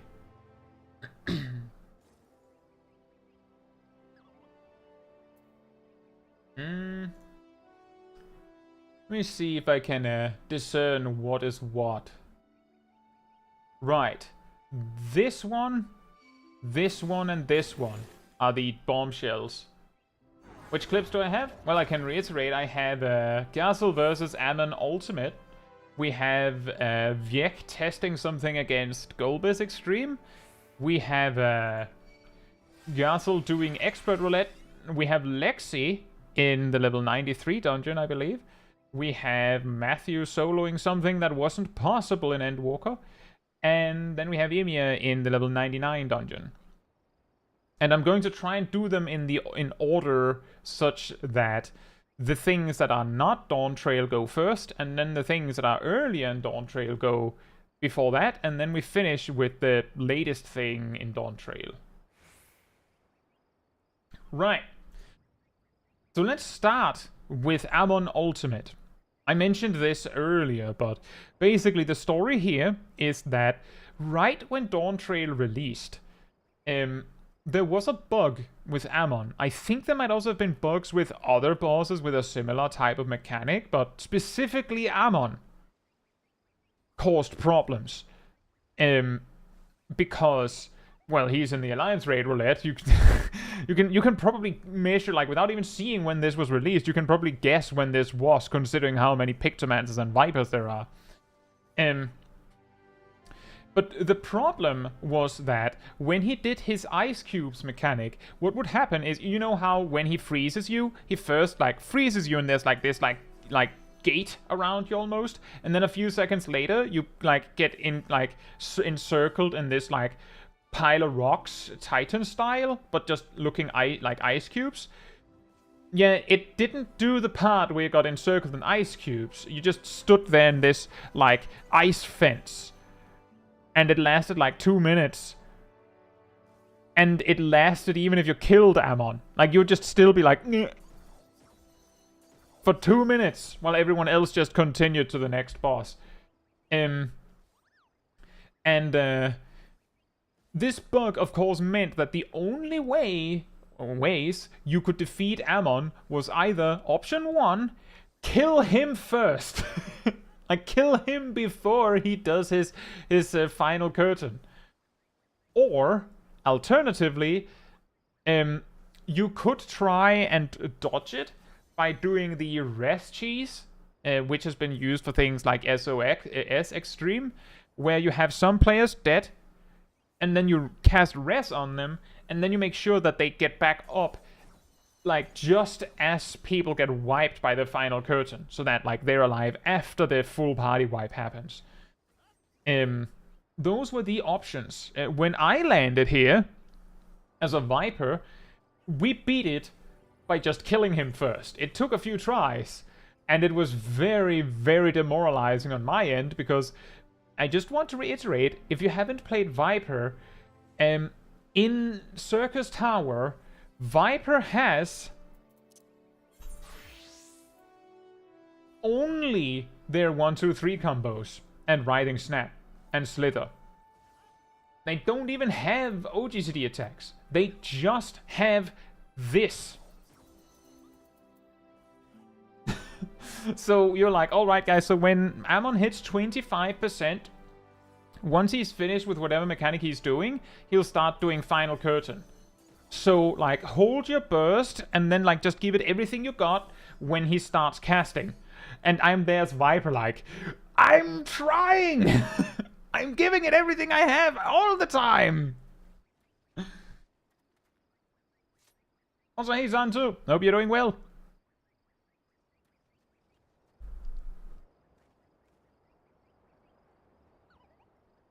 Press the buttons harder. Might be like, what burst? But yeah, Gazel actually recorded it. No sound though.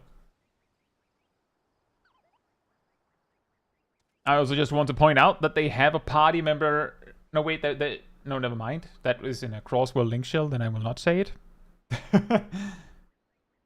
Never mind. You probably already saw it, it doesn't really matter. Thought ham sandwich was funny.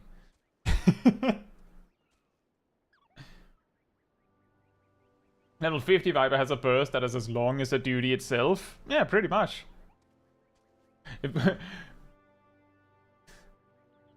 If you have no peak, then everything is your peak. My burst is every third GCD. It's 1 GCD long, but it's every third GCD.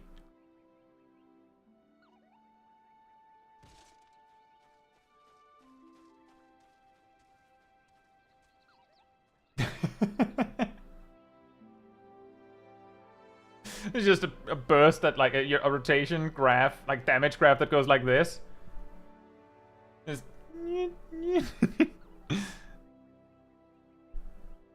like looking like you're writing in cursive.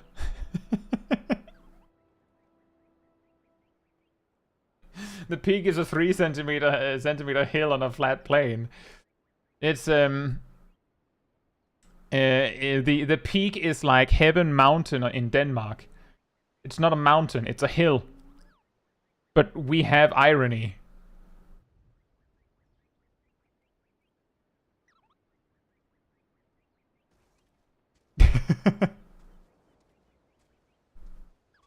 Which class is the most complete at level 50? That depends on what we define by complete.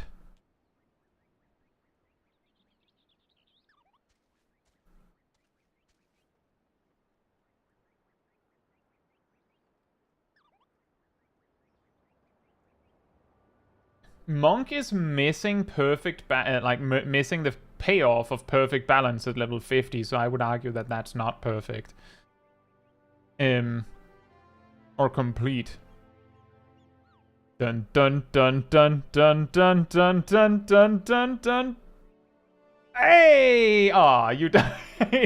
Maybe if you had stood further away, you would have survived.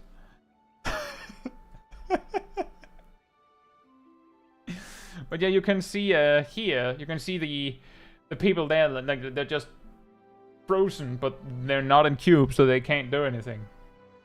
Hey, Mia. Hope you're enjoying your MSQ. What you missed? A long talk. We've just started on the clips. You can see my party members are still frozen. Yeah, also that. You see here, still frozen. Still frozen. Still frozen.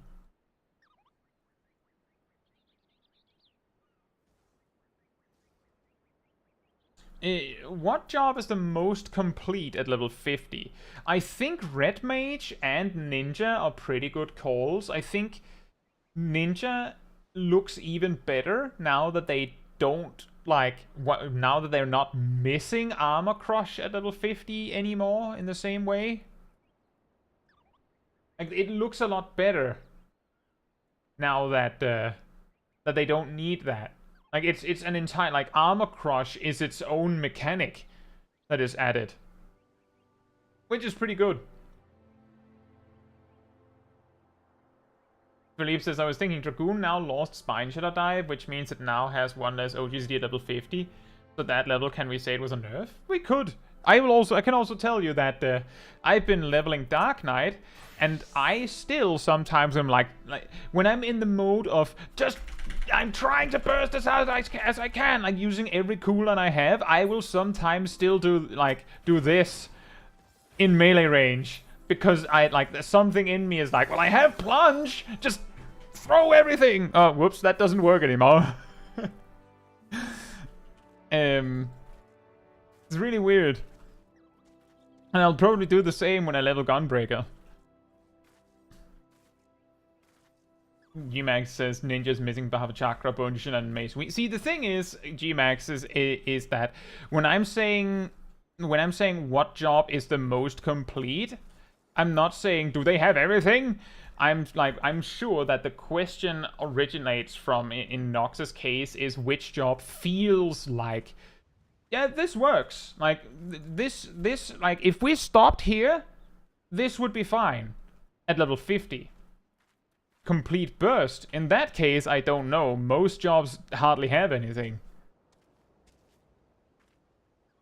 But if we're talking burst, then in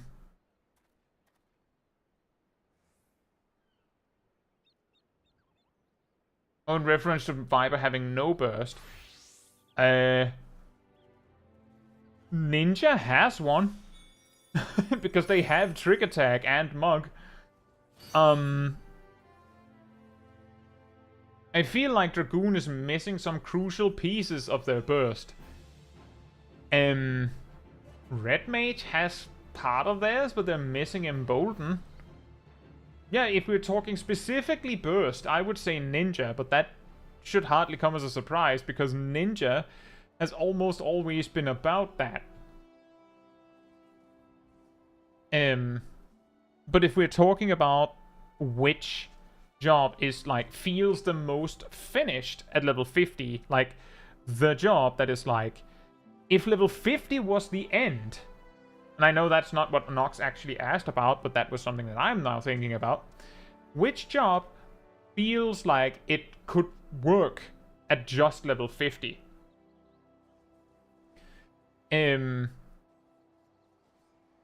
Yeah, actually, now think about it, both Samurai and Red Mage, they could, like, at level 50, they could kind of work. Like, they kind of work. Like, they have exactly the whole, like, backbone of their toolkit at level 50, and then they just build on it. But at level 50, they have the things they need for, like, a coherent rotation that makes sense. Ymir says Dark Knight. I feel like Dark Knight, it feels very basic at level 50. They have only Edge and Flood of Darkness, Blood Weapon, and filler combos for attacking. Like that feels a little bit, like I feel like I'm not saying that the other tanks are looking better than that, but I'm just saying that Dark Knight feels like someone forgot something at level 50. At least to me.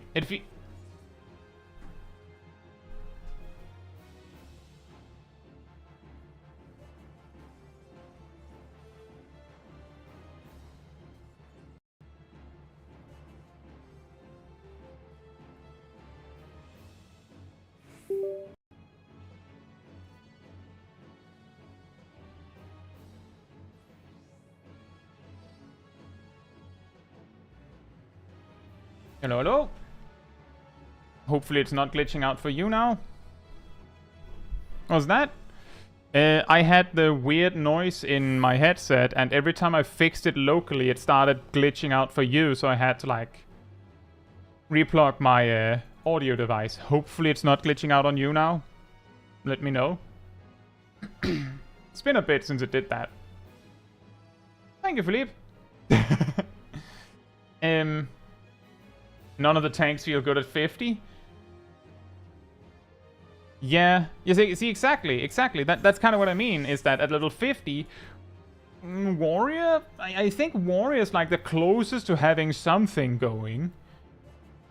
But it basically doesn't have any OGCDs. Not that it needs them, like, because it's not the OGCD spammy guy, it kinda works. Like, it isn't missing anything. Paladin is even worse. Gunbreaker feels like they're missing some things. That's why I'm saying, like, Red Mage, they're not, like they get a lot of stuff. They're kind of missing an AoE finisher, but they have, like, the backbone of their toolkit. Summoner feels good at 50.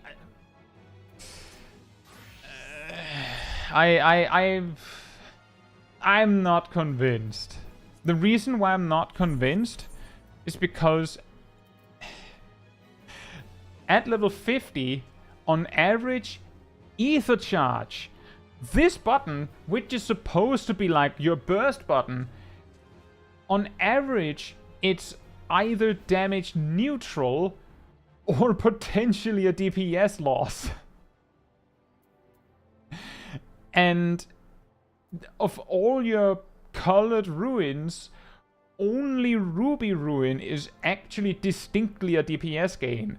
Topaz Ruin is just a mobility option that allows you to book smack harder. Emerald Ruin, if you have enough spell speed, is actually outright a DPS loss. I'm not saying it can't feel good, I'm just saying that if we're talking about whether it feels complete, I would say Summoner actually feels like...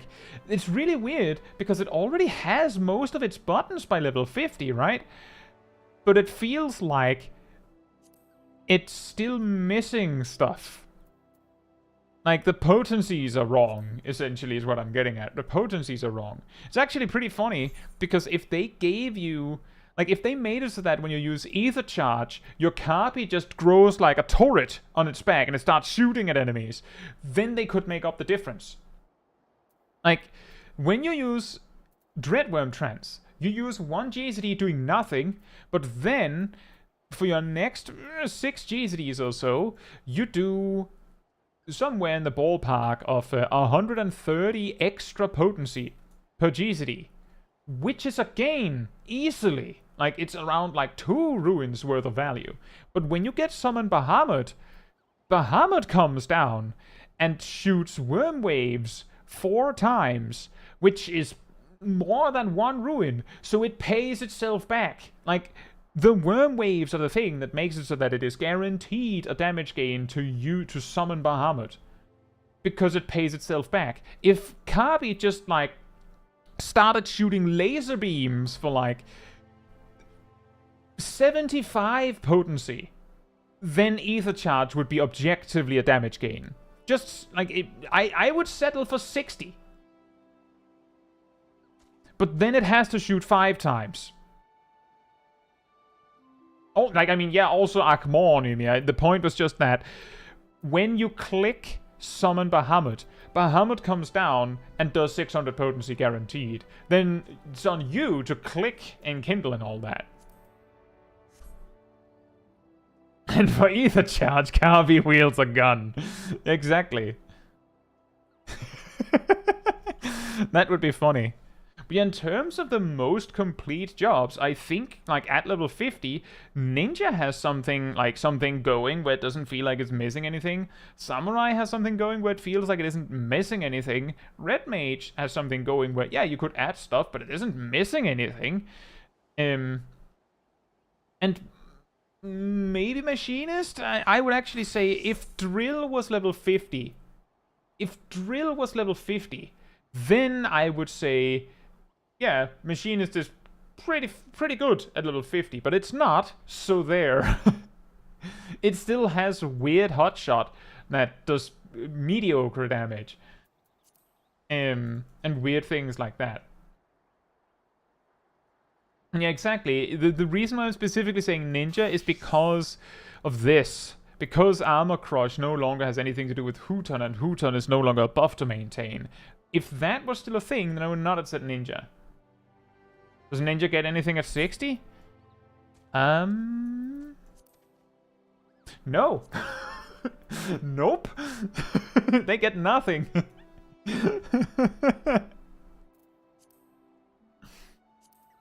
They actually... that's an interesting point. They get nothing at level 58 and 60.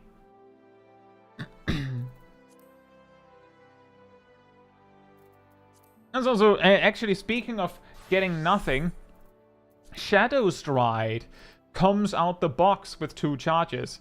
So the level where they gave you the second charge of Plunge, you just get nothing now.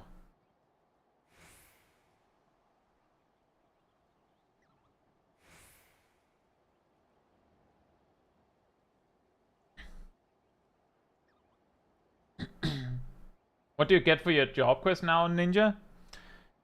A gear set. You get a gear set.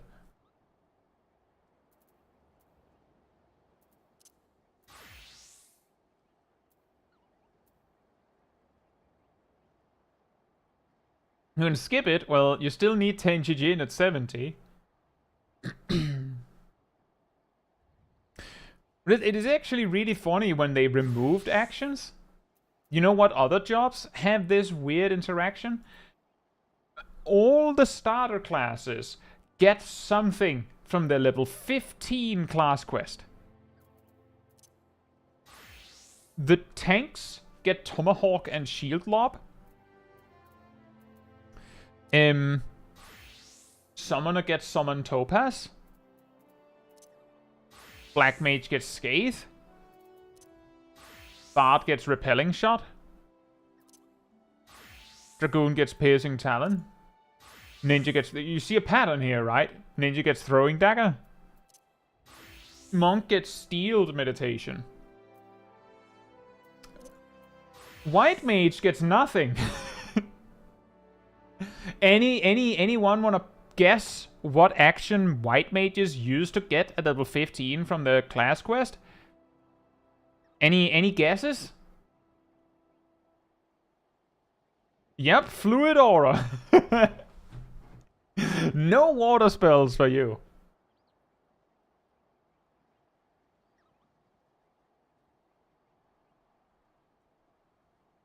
On Black Mage, you now get nothing between level 52 and 58. Is that right?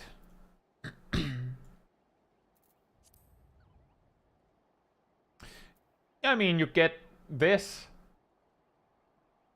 Has this ever, like, will this ever matter?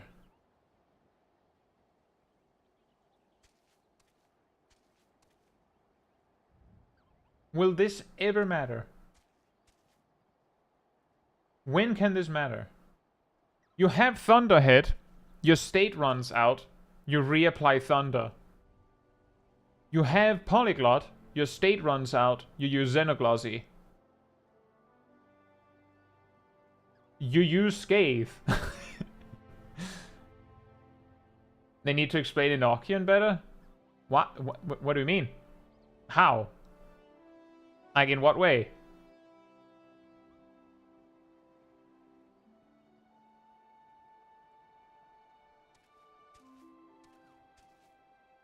Like, I'm pretty sure the traits explain it. Although, I have to say, this is ridiculous. This is silly. Philippe says, not Enochian, sorry, I mean the damage buff you gain when deeper in one element. Well, you only get that damage bonus in the fire state. And they have actually gone and explained it better. But not in the level 1 trait for some reason.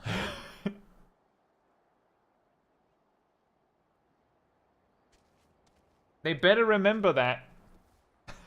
They better remember to fix that.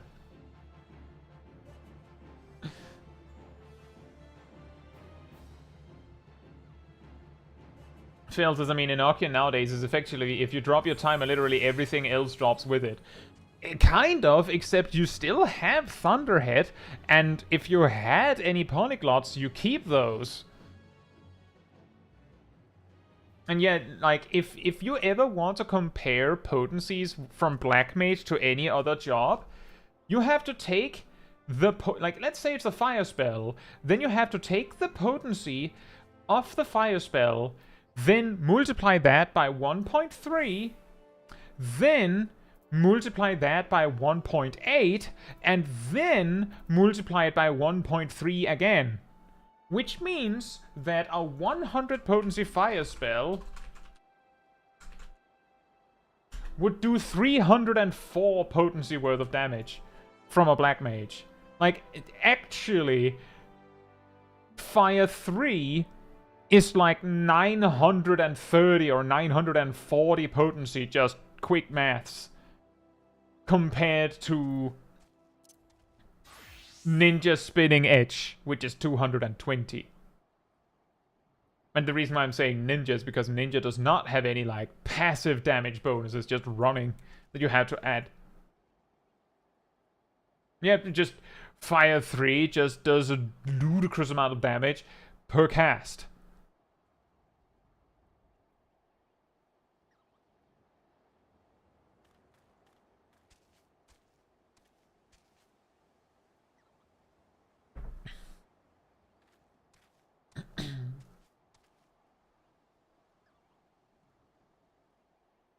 But it is weird that, like, they specifically remembered to add the numbers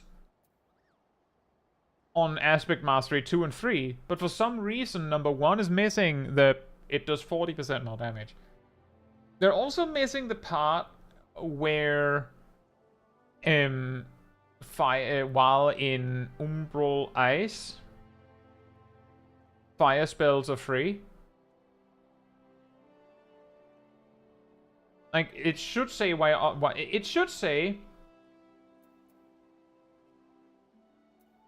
while under the effect of Astral Fire, the damage of fire spells are increased by 40%, or isn't, the potency of fire spells is increased by 40%,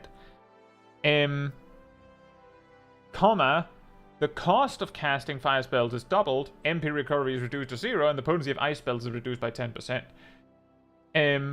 And ice spells cost 0. The cost of well, it should say, actually, it should say the cost of casting fire spells is doubled, and the cost of casting ice spells is 0, or is reduced to 0. And while under the effect of Umbral Ice, it should say the cost of casting ice and fire spells is reduced to 0. Like, it's missing a bunch.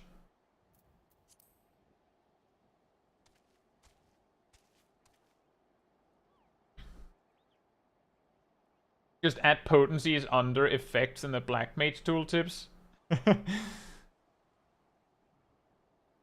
Would be easier if they just, like, actually, wouldn't it be easier to, like, and more readable, genuinely, if they just removed that whole thing with, and when you have, if you're in Astral Fire 1, you do 40% more damage. Instead, they just make it so that Fire 1 just says, deals fire damage with a potency of 180, and then right under it says Astral Fire 1 effect, and then just write how much potency it is when it's 40% more. And then Astral Fire 2 potent effect, and then write it with 60% more. And then Astral Fire 3, and then write how much it would be with 80% more. I know that would make the tooltip significantly longer, but wouldn't that be way more readable?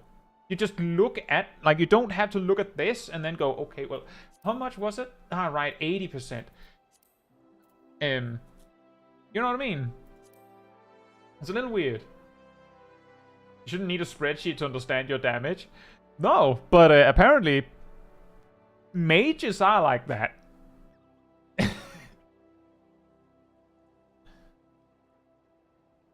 Dale says, I don't think you really did transpose lines much, but how did you feel about the changes in that regard? Personally, I think, like, not saying that you can't have fun with transpose lines. I'm not saying that that isn't something that you can't, like, that you can't enjoy those. What I am saying is that I feel that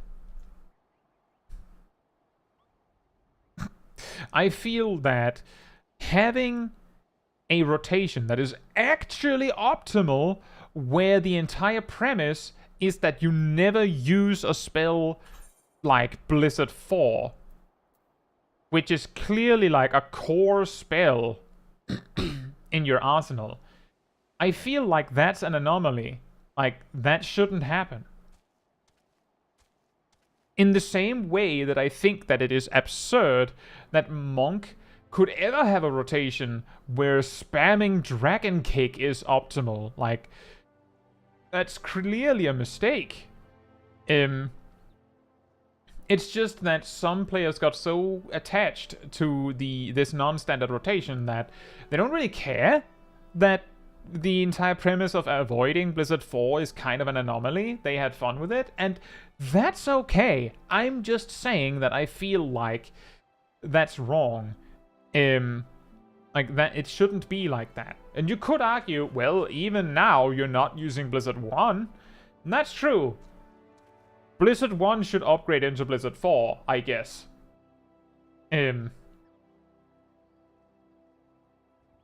Like, they could do that. I would be fine with that. But, like, that's my perspective on it, is that it makes sense that what they changed made it so that, oh, actually Blizzard 4 is a core part of your rotation again, and you have to use it.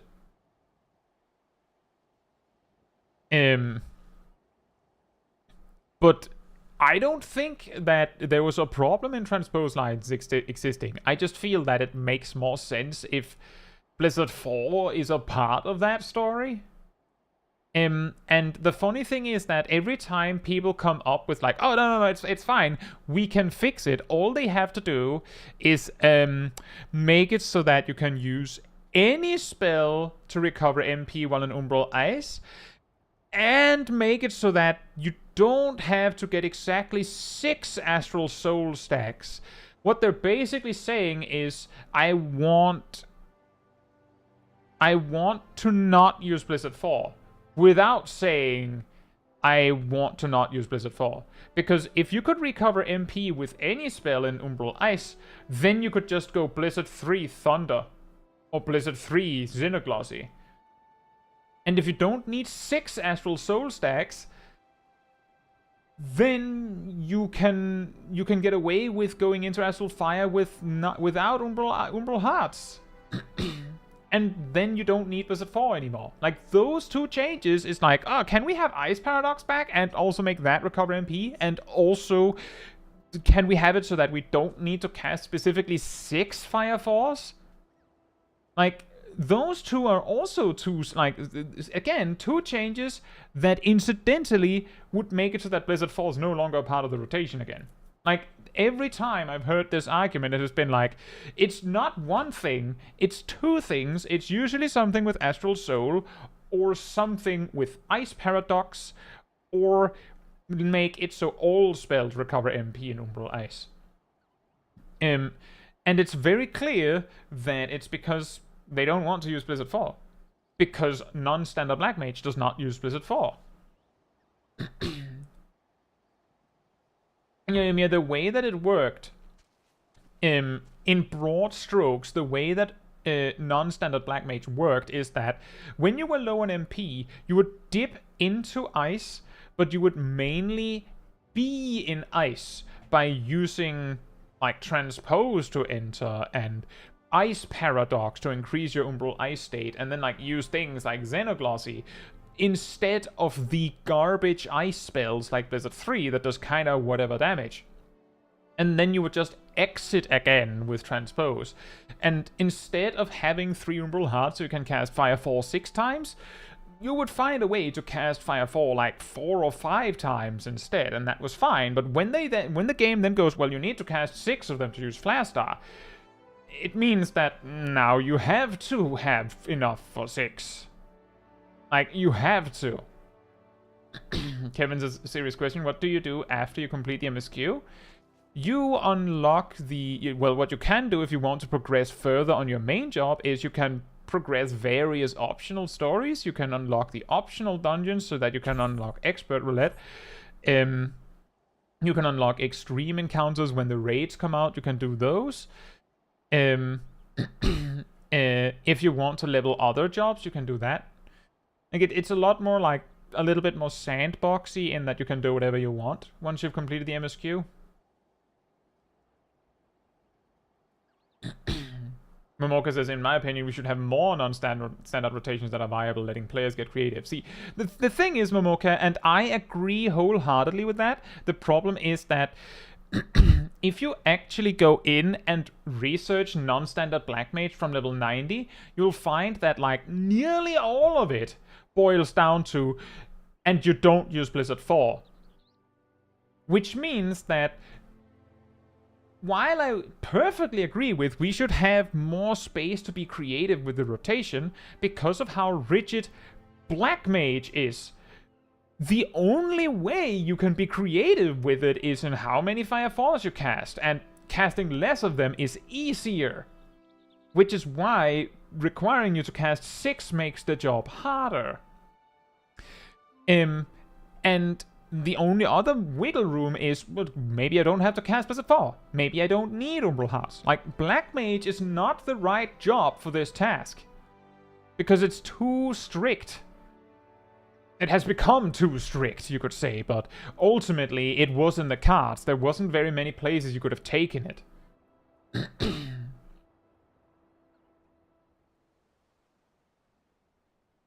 Phil says, I've seen a lot of people saying Black Mage is awkward now because of Flare Star. Well, see, the thing is, Phil, standard Black Mage basically looks at Flare Star and goes, well, I was going to do that anyway. And it's like, oh, you have to cast 6 Fire Falls. Like, yeah. That's how the rotation works. Like, I know. Non-standard looks at it and goes, so I can't cast 5. Nope. Has to be 6. And that's the reason why it gets really awkward. It also doesn't help. It also doesn't help that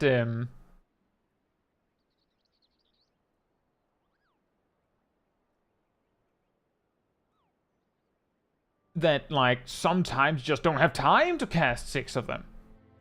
But the thing there is, that's the challenge of figuring out how to do it, I would say. And then you might say, well, there are some encounters where it is actually not possible to do 6 Fire Falls here and here and here. Like, there's no way you can do it. Okay. You have to work around it. Like, that's the challenge of Black Mage, I guess.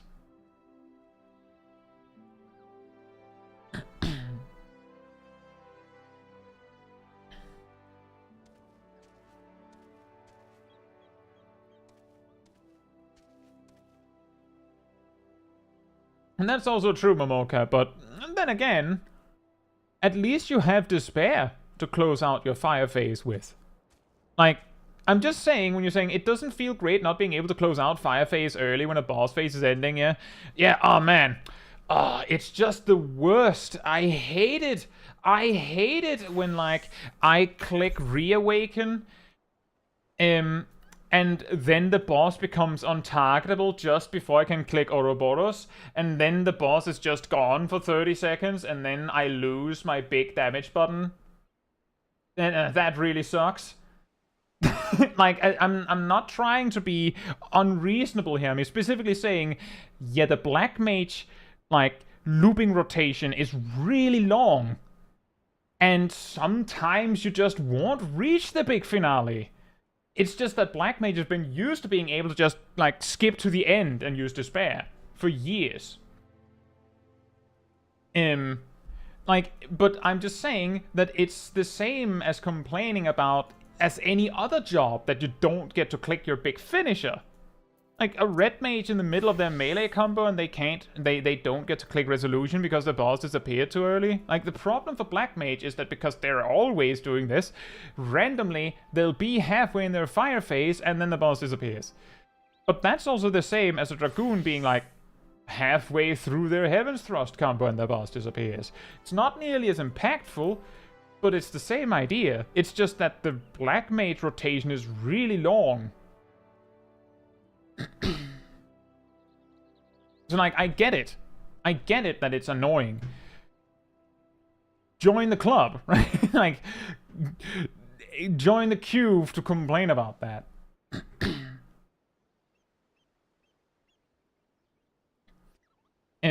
Because most jobs have had this problem. It's just black mages also having it now. And because of the way black mage is structured, it's a lot more, like, it's felt a lot harder.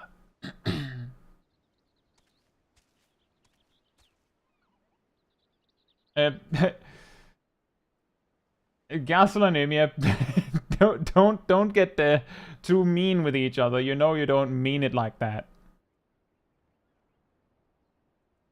Cobalt says, sorry, off-topic question. If you have a second, how do you get your set of side hotbars so small? I can make mine smaller than what your main bars are looking like. The only thing that I've done is this and this. The only other thing you can do beyond that is, I think this, to adjust it. And it could be related to this, why mine are so small, relatively speaking. And this. If you can't make them so small, then, like, there are limitations.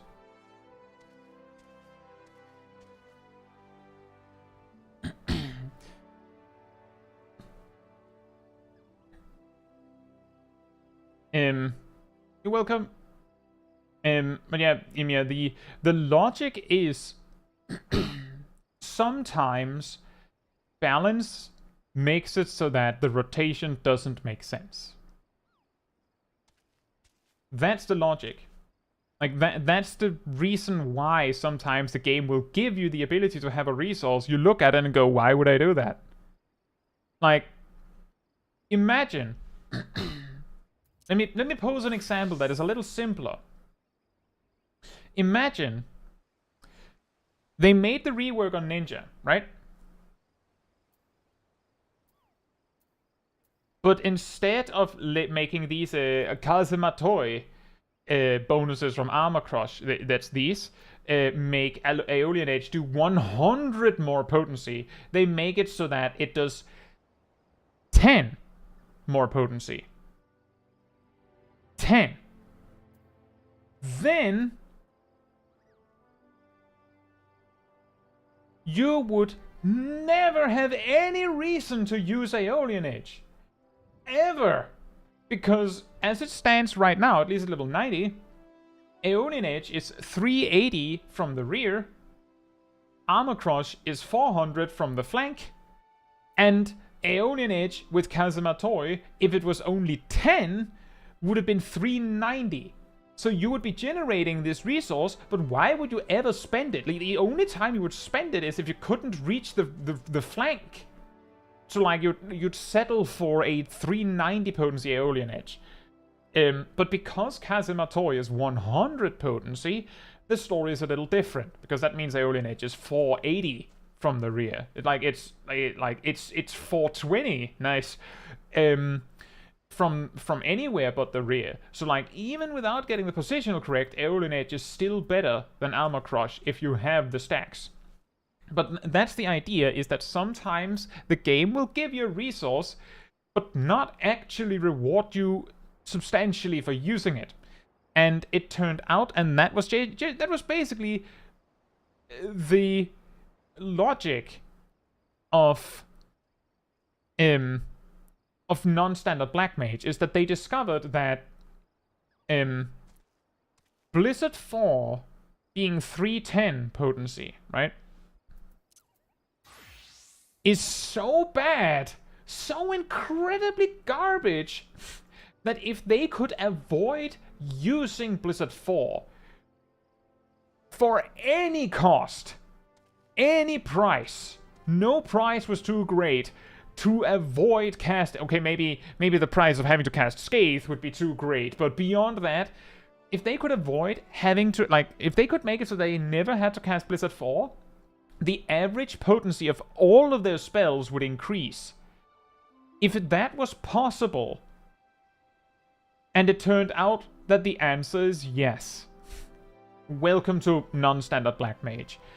Now, they've made it so that Blizzard 4 still kinda sucks, potency-wise, but it allows you to cast 6 Fire Force in every Astral Fire state if you use it, and while 6 Fire Force doesn't, like, alone make up for it, as we discovered with non-standard Black Mage, and the Despair at the end doesn't help either. Non-standard Black Mage probably cast Despair more than standard, because they would reach the end of the Astral Fire state more frequently. But Flare Star is so strong that it single-handedly compensates for Blizzard 4 being garbage. And that's how they solved the problem of the Umbral Heart resource. There's just the thing that a large part of the player base that plays Black Mage was kind of glad they didn't have to cast Blizzard 4. And being able to, like, dip into Astral Fire for shorter amounts of time, it being, like, less commitment because it was okay to dip out faster at times.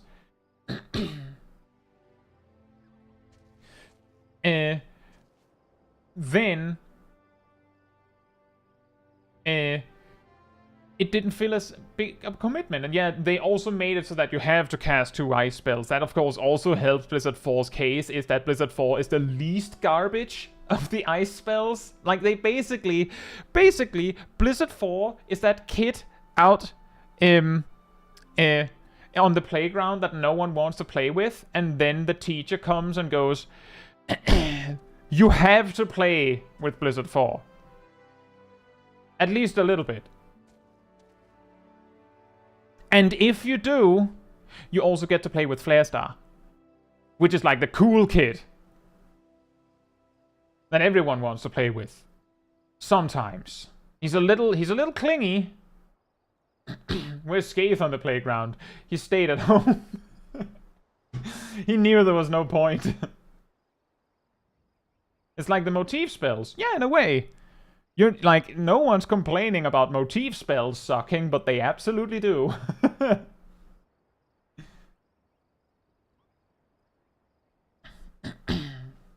But if the kid is named Blizzard 4, then who is at fault there? I mean,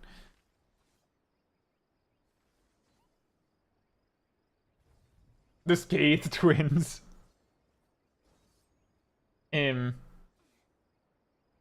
But yeah, like, it's a longer story, Emir.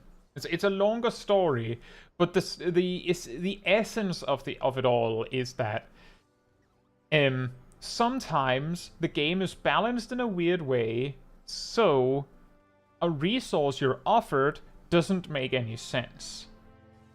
And if that stays for long enough, then players will find a way to work around it. This happened for far too long for Black Mage. Like, if the developers didn't want the players to do this, they should have done something in Endwalker. They shouldn't have kicked that ball all the way down to Dawntrail. They should have, I don't know, buffed Blizzard 4 or something.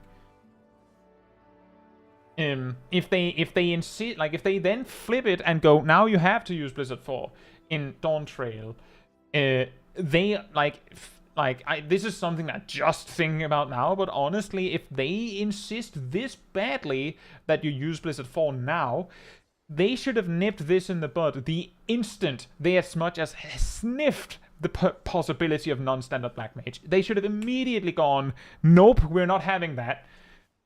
We have to do something right now. Because otherwise, this happens. Now we have a huge amount of Black Mages that are mourning the loss of this rotation that was basically an emergent jank rotation because the game wasn't balanced right.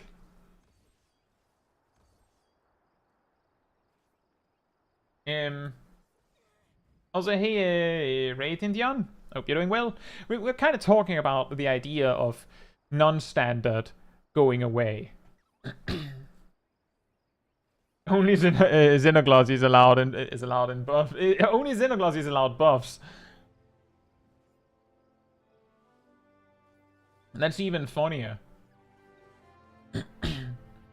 Maybe that was what they were trying. No, you don't have to worry so much about fire. Look, Xenoglossy! And the players are just like, yeah, that just gives us even less reasons to use Blizzard 4. Relative to Xenoglossy, Blizzard 4 is actually in the trash can. Make Blizzard 4 extend Enochian again.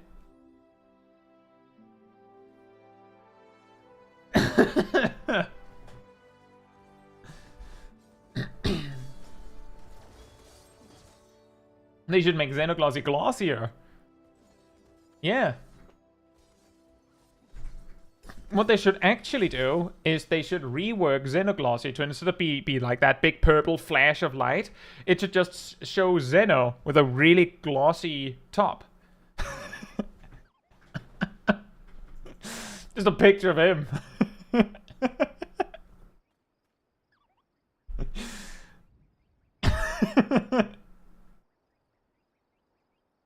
Call that Xenoglossy.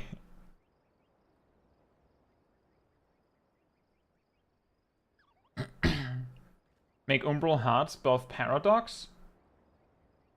Make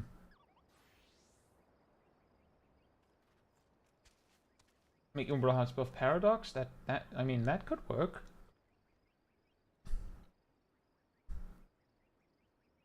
Like, how? The thing is, normally, when you enter Astral Fire, you'll already have spent all of your Umbral Hearts by the time you get to Paradox. Again, Jonathan. Hope you're doing well.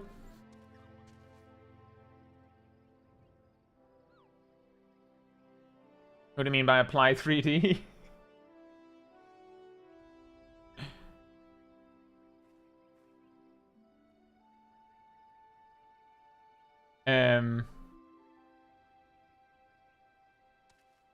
Oh.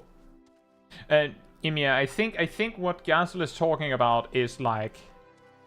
So, Ymir, back in Heaven's Ward, Enochian was a buff that you applied, and it lasted 30 seconds. It enabled you to use Blizzard 4 and Fire 4. Umbral Hearts did not exist. So, you just spammed Fire 4. Alright, Lexi. Sorry about that.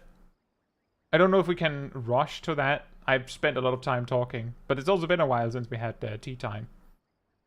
Yeah, I think that's what Gazel meant, Ymir, was return of Enochian and make it have a duration.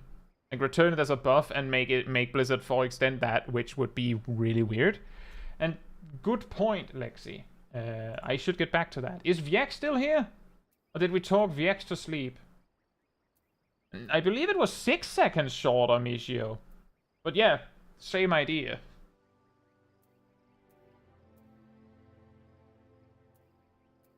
Still here? Right, so Viek was messing around with the concept of, is Thrice Come Ruin on Golbus Extreme actually a one-shot?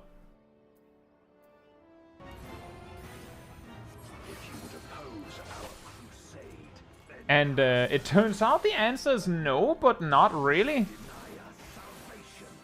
Like, no, but yes, but no. That kind of idea. Can you solo Blade? Probably not, but let's see.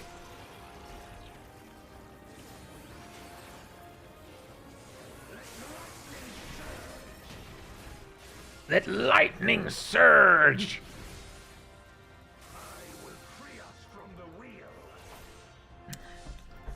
And blade! Blam!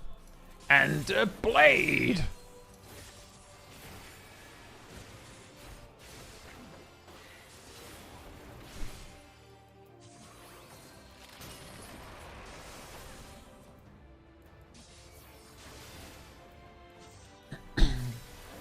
Maybe you could make consuming all 3 hearts be the thing that gives you power. That's actually a really good idea.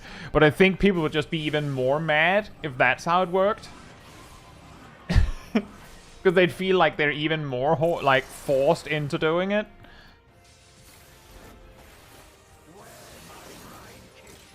Do you not want to use Fight or Flight? I guess it doesn't matter. Doesn't look like exactly going to like meet this DPS check, but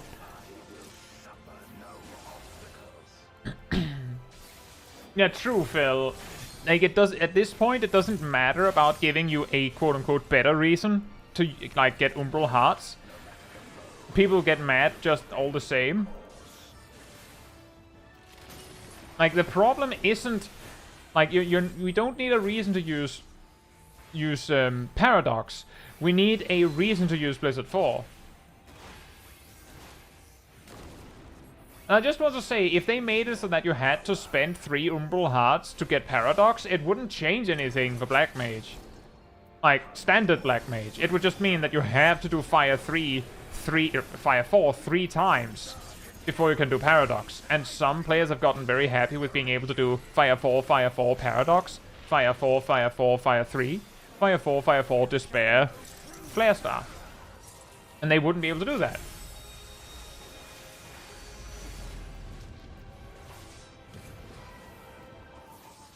BLM stands for Blizzard 4 Mage now.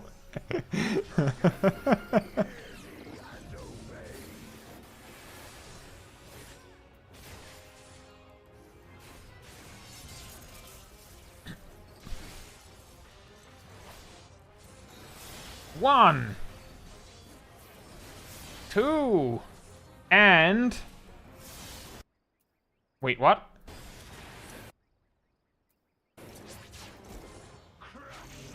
Wasn't that supposed to kill you?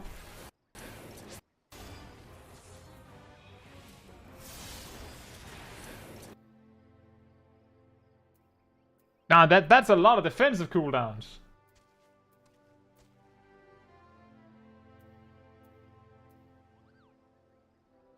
$100,000 damage. You had, let's see, 40. Well, you had some barrier. You had 40% and 10%. And 15 and 15, and you also blocked it. Your shield didn't block 20%. That's weird.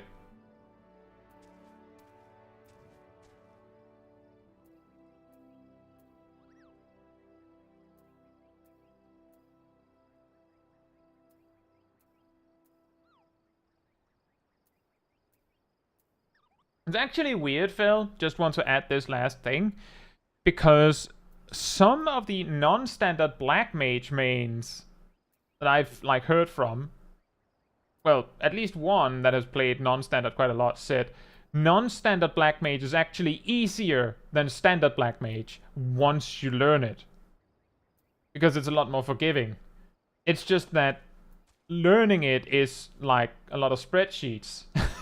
Right? So it sucks to learn.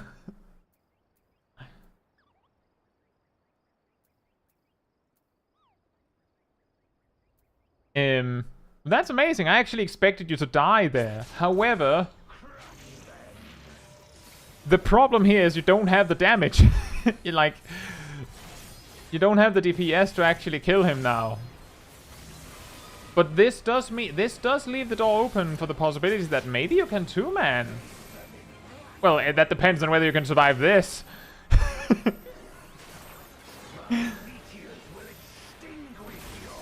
Yep. Yep. Yep. That did more damage. Yeah, maybe not. Mayhaps not. But interesting, Viek. I actually expected that you'd just die.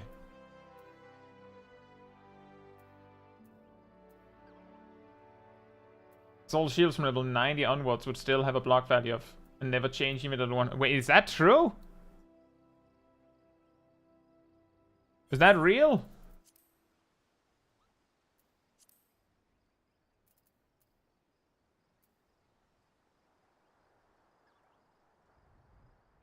Wait, does that mean that Paladin's block value is just dropping at level 100? That's not good. That's not good. That's not good.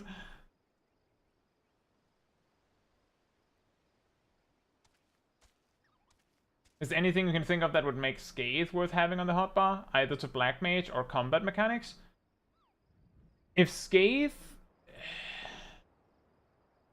either makes it do a, like, either make it do like a dot, or make it so that it situationally does more damage. Give it a cooldown.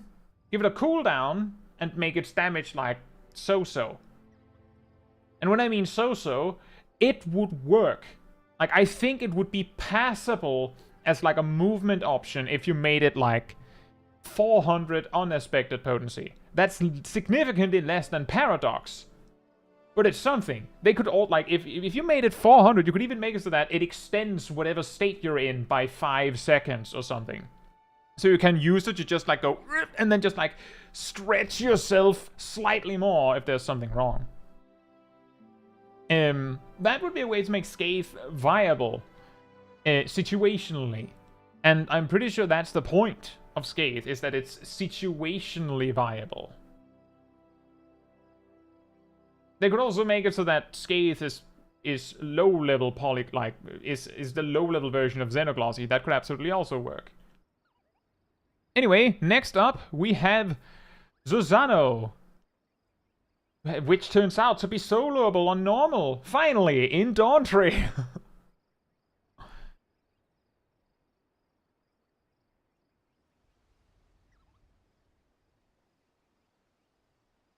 Sharpcast did make it situation. Nope. Sharpcast made it guaranteed more damage. It still sucked. And it spent a resource you could spend on something better.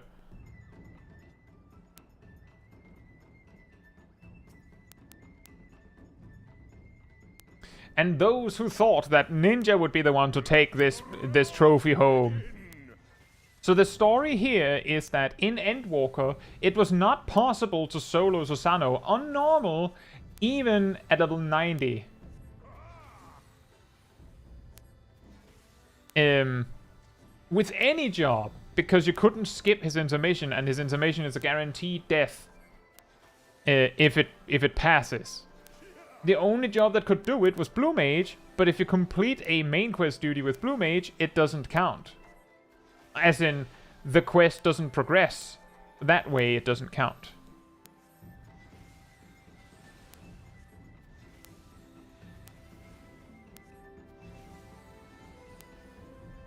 Oh, I'm guessing you can also hear the weird clicking sound.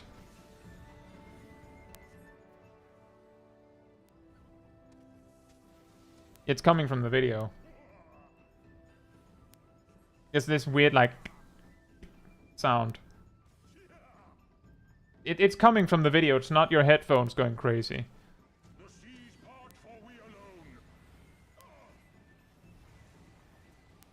Yeah, I thought it was on my end.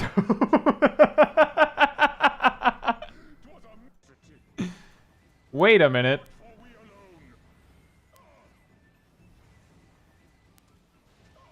That is weird. I remember him specifically out of the mechanic. That is impressive. See, Matthew adds... Apparently it's possible even with the Iron Man solo-only rules Wrath is using. Probably not on Summoner. Yeah, I would guess Ninja would make do with Doton the sword.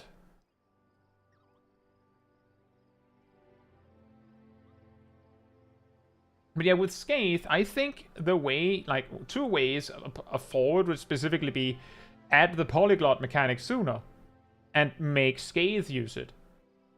Or make it like increase its potency as your level, of course. But make it a way to like extend your current state a little bit, like if something gets in the way you can use it. Make it free, because that's one of the main drawbacks of it.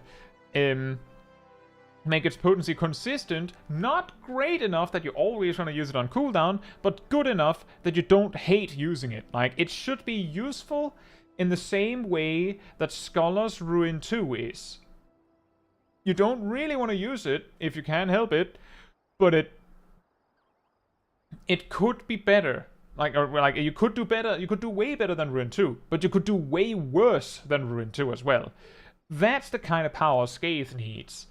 And as it stands right now, Scathe is so bad that by a certain level, you'd rather actually do nothing. Like, you'd prefer to do nothing. Lexi, if you're still here, I think we can actually reach your clip now. If you're still here.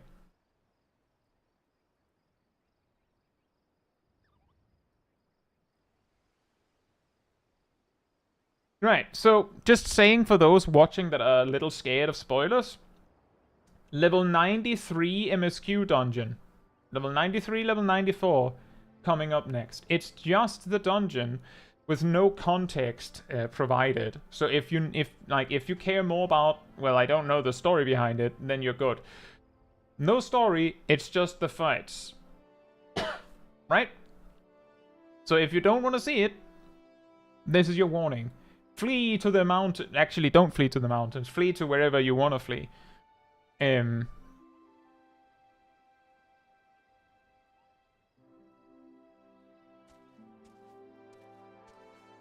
don't know why it switched all of them to 720.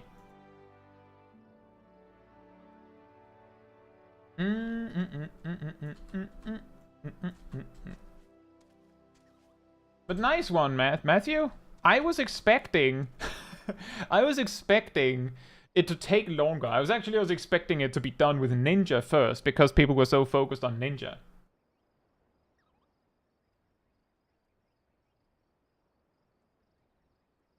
Let's see the general advice. There's something about the warrior and the black mage, and we're watching the warrior.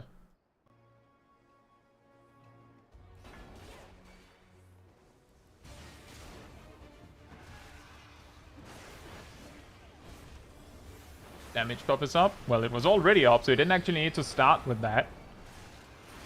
You could have just gone straight into inner release because you had, let's see, because you had Storm's Eye already.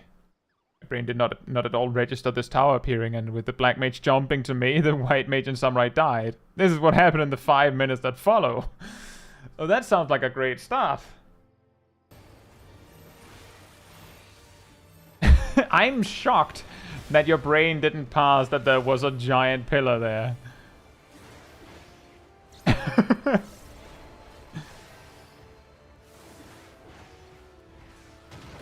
I would say, just in terms of tips right here, just saying, if I was in your shoes here and we had 2 deaths this early, I would probably ask if we should wipe it and go again. As the warrior. Like, just because you can do this doesn't mean you should. It's not very fun for the white mage or the samurai. And you might say, well, then they shouldn't have died. But you also, admittedly, the reason they died was because they actually did the right thing. And, like, the black mage didn't, and you didn't. Like, my advice here would be ask if you should wipe it. Because it's way too early to just go, we'll just 2-man it. that's my first tip, and that's just the considerate thing to do. Now for the actual fight.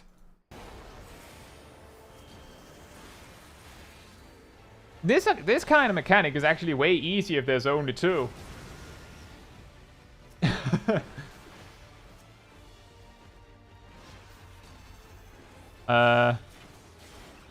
Did your nascent flash macro not work?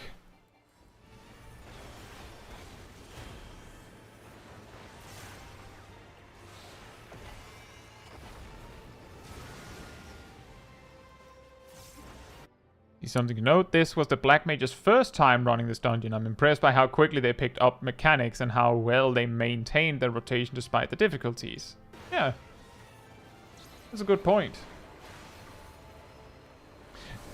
Here's a funny thing from me. I've only done this dungeon as Viper and Black Mage. And every time this mechanic has come up, my camera has been like... The vision of my camera has been this. Like, this part. So it didn't even occur to me that there was a safe spot out in Narnia. It would never occur to me there were 3 of them. So every time this mechanic would come up, I would just be like as Black Mage, I just tried to make do, right? But as Viper, I would be like, well, my safe spot is in melee range, obviously.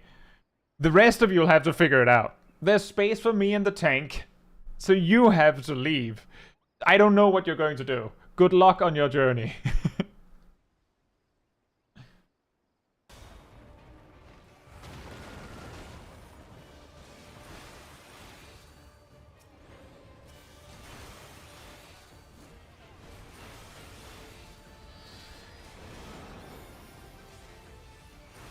There's also the possibility, Lexi, considering that I'm guessing the White Mage and the Samurai didn't complain, that they would have said, just go for it.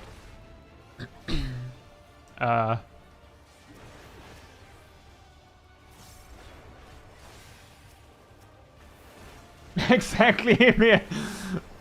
The we ball. Like, I mean, my attack is in melee range. You have Uncoiled Fury. Yeah, but... I'm clicking Reawaken now. You didn't have to do that. Well, I am. I'm clicking it now. Look, now I'm bursting. You can still use Uncoiled Fury. Yeah, but my damage. Uncoiled who? Yeah, what do you mean? Oops. I think I forgot to put a button on my hotbars, guys. What are those gems? I don't know what you're talking about. That is one of the most common mistakes on my end as Viper, is frequently using Dreadwinder while I already have 3 Rattling Coils. So at the boss fight they made amazing use of Mana Ward and Addle, and without I'm not so sure my Nascent Flash, Reprisal and Shake would have been enough. Great.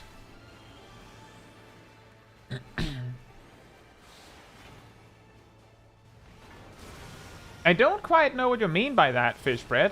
Using transpose in specific situations can be effective. It just depends on what you're using it for.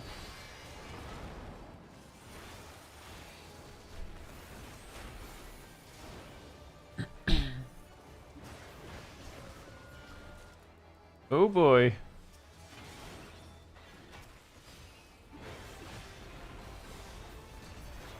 Phil says, I haven't done research into where I should be doing it in my rotation, but it feels like it doesn't fit for Uncoiled Fury. Anytime, like genuinely anytime, it is better than, like, making use of all of your Uncoiled Furies in a fight increases the average potency of your rotation. So you should be using them. So if you have 3, you're about to generate one, I don't care how, you should spend one. If you have any number and you're forced away from the boss, ding, that's when you spam them. Like, that's it. You vent them and you use them when they're convenient. That's really it.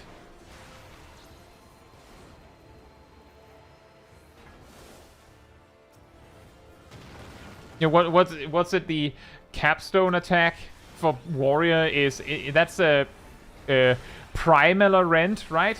Even more primal rend. Also, one tip I could give Lexi, and I'm sure like you're perfectly aware of it and seeing it as we're watching it back, but let me just highlight it just the same. Thank you, Gazel.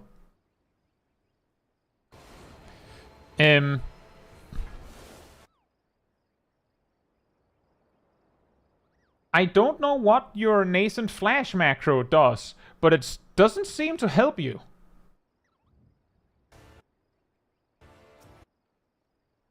That was a nice use of nascent flash. Now I sure hope that your tomahawk lands like is cast on about 0.6 seconds from now.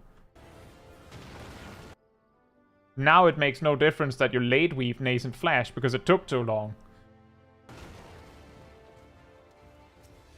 And you're having trouble because you leave your target on the black mage. I don't know what your macro does, but if it's a mouse over macro, then you shouldn't need to target the black mage.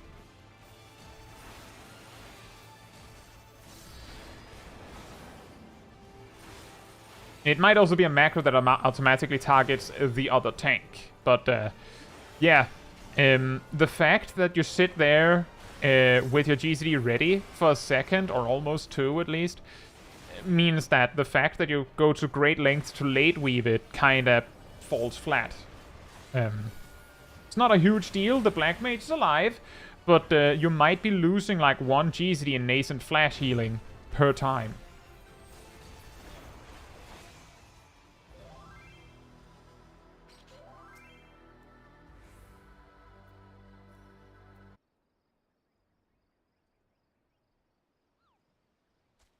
Seeing how excited and happy they seemed here made me quite happy. I felt quite bad about the white mage and samurai having to sit around for 5 minutes due to my mistake, but I'm glad the black mage had a good time in the end. Yeah. I am surprised that you have a sound notification every time a party message is sent. But it makes sense. But yeah, the primary tips is exactly that. Right at the start of the fight, you went into the fight with Storm's Eye or Surging Tempest already active. You didn't have to do a 1-2-3 combo first. Your party also was an zero raid buffs party, so the argument of going, well, I do a 1-2-3 so I align with raid buffs, meaningless because there's no raid buffs. So you could have essentially just ran in a release primal rend. Just go for it. You could have done that. That's a really minor thing, but it would mean you could use inner release a little sooner. And the reason why I point that out is mainly because I saw that you had 51 seconds of Surging Tempest after you like refreshed it. Click inner release, you would have gotten to 31 at that point. So like you entered the fight with like 28 seconds or something like that on the buff. So you didn't need to like extend it immediately. You could just go straight into inner release. And then there's of course the nascent flash thing. If you're using nascent flash on cooldown, you should also make sure to like GCD immediately afterwards so that like you get all of the hits in. I did mention this in my in Mythbusters that nascent flash is super weird because it heals you regardless of when the attack lands, because the healing on you depends on whether you initiated the attack while you have the buff. But the healing from nascent glint on your friend, I believe,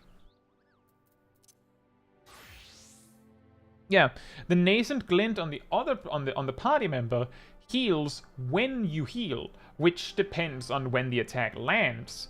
So if you are like, if you're slow, so you only get 3 heals out of it, there's a reasonably high chance that the person you're trying to heal only get 2 heals out of it, which is even worse.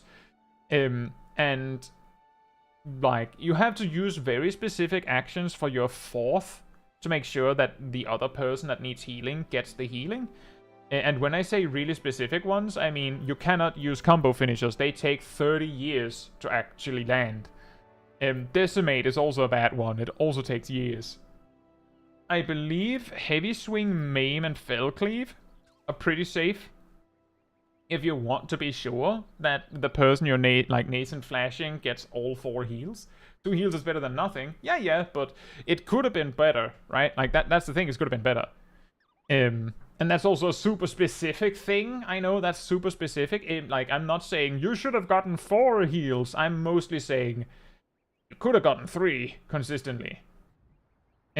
Mostly getting out for the mitigation. That also makes sense. The reason why I'm latching on to the healing is because you said in the notes that you believe that Black Mage would have died without the healing that you without their own intervention with their cooldowns, because your healing only stretched so far. And I'm just saying, well, you could have had more healing, right? Also, hey Alita, hope you're doing well. But yeah, 2 heals is better than nothing. Like, anything is better than nothing. Like, that is a tip that I think is very important to keep in mind. That whenever I go, oh, you should do this, your optimal burst is this, and oh, you should use this way and this that way. If that means that you're doing nothing at some other point because, oh, it's not optimal, yeah, then you're missing out. Like, just to circle very briefly back to Pictomancer. We have this whole thing with, oh, Pictomancer, Holy and White is a damage loss to use just for the damage. Yeah, but, I mean, if you need to move, then you're doing nothing. Like, if you're doing nothing while you're repositioning, then Holy and White is actually the best button you have. Because you have at that moment decided that you have nothing else that you can use. And Holy and White works. That's, at level 100, 520 potency that, compared to 0, right? And I know that's a really weird thing to jump to. It's just my point being that doing something is better than doing nothing. And that's, a key thing that matters for any job. Like, that is the same with Warrior. Casting Tomahawk is better than doing nothing. Assuming that casting that Tomahawk doesn't mean that you then spend 2 seconds in melee range oh man, if only I could use Inner Chaos right now. So on and so forth. Hey Vibe, hope you're doing well. Next up, we are viewing... wait, is Ymir still here? Next up, we're checking Ymir's clip of Orogenics. I have to ask Ymir, is it specific pulls? Because there's quite a lot here.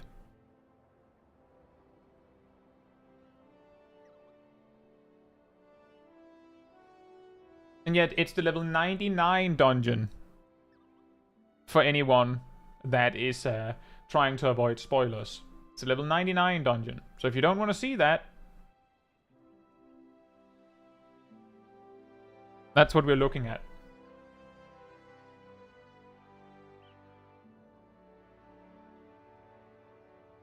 I'm doing well, Alita. Thank you. I'm glad to hear that.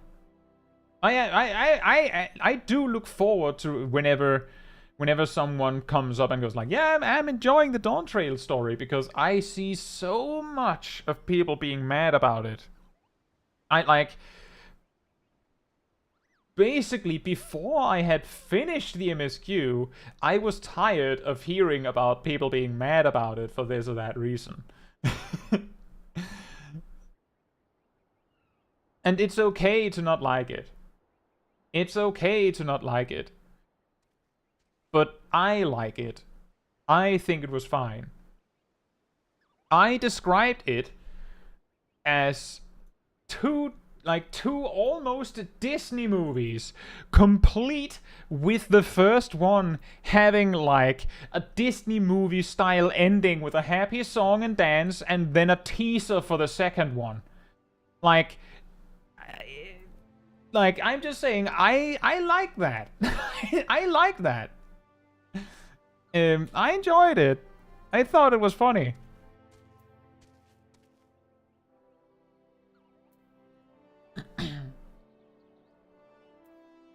thank you, C-Hump. Thank you so much. I'm glad to hear that. Good luck, Lexi.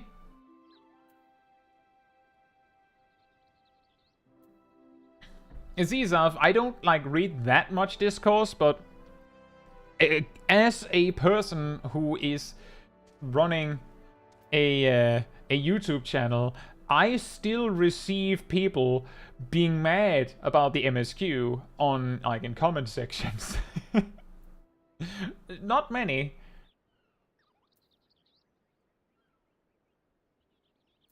Right. So Ymir on Gunbreaker in the Orogenics dungeon.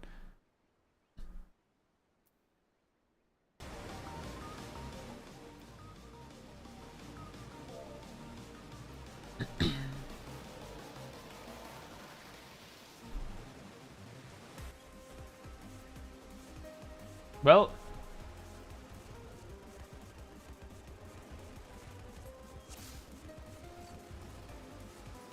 so I of course haven't played Gunbreaker at all in Dawntrail, so most of the advice I can give is based on either Endwalker stuff or stuff that like I happen to know.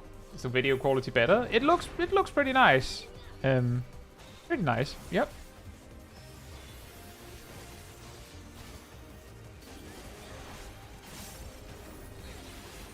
Oh yeah, you don't have Lionheart yet. Not sure if you needed to use Sonic Break there. That's actually a tip. A pro tip. It's a little weirdly specific. Because No Mercy gives you Ready to Break. Because No Mercy puts you one step closer to the edge and you're about to break. For 30 seconds, you can use all 20 seconds of No Mercy doing AoE stuff. And then at the when No Mercy ends, or when it's closing in on ending, you can use Sonic Break on something. I'm not saying that that's necessarily best or not. I'm not even sure if that is optimal, because the thing is, if you wait with Sonic Break, the dot is going to not get full value, right? So it's complicated, but I just wanted to mention that you don't have to use Sonic Break during No Mercy if it would actually be beneficial to do anything else than Sonic Break during the damage bonus. You can just use Sonic Break when it ends. You can also use Sonic Break whenever you want in the burst, because you just get time to do it. And I'm not saying you use it wrong or right there, Amy. I'm just saying that that's something to consider. Like something you can consider doing. And also, hey Eaterit, hope you're doing well.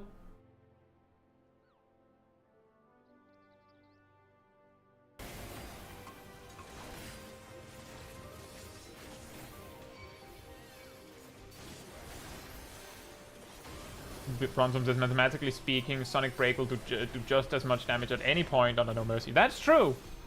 I mean, that's true. The reason why it might not do as much damage near the end is because right now we're looking at a trash pack, and if you use No Mercy near the end, well, you should use Sonic Break near the end of No Mercy, then the mob you use it on might die, before you actually get the full value.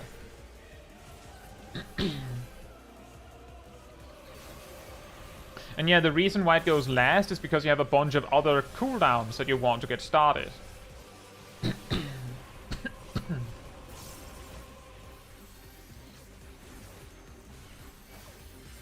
For example, if we just, really overanalyze this...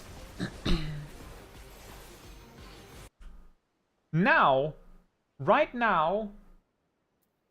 Let's say, for the sake of argument, that the average EZD you used during No Mercy was stronger on 6 targets than Sonic Break, on average. So you didn't want to use Sonic Break. Then, now that No Mercy has ended, and you don't really want to spend cartridges anymore, you want to stockpile for the next No Mercy, now you could use Sonic Break on this guy. Like this guy. because he has the most HP. He'll probably live, and if we look 40 seconds into the future, he will. Also, that's why the trash mobs that spit out. That is also a good point. You could probably move over here, and then these Cyclops guys would probably come closer. But these guys have the classic Giga hitbox problem, so they're like they'll probably shuffle away. They'll probably shuffle away, even though you try very hard to clump them together. There's not that much you can do. It's like Ether Font all over again. You have 2 big boys. Here you have 4. But you could probably do better than this. Like, that's what I'm saying. You could probably do better than this. But because your DPS players are Ninja and Dancer, it's probably mostly fine. I'm sure the Ninja would appreciate that. Yeah, that's actually really nice. Oh, the Ninja would probably appreciate that the things were clumped up better for Gunbreaker. And I think Dancer, well, I mean, if they get Saber Dance. Yeah, you know, the the general idea of make sure the mobs are in front of you. Not because of some defensive thing, but because your DPS players are going to love you. This Scholar also has a... What's it called?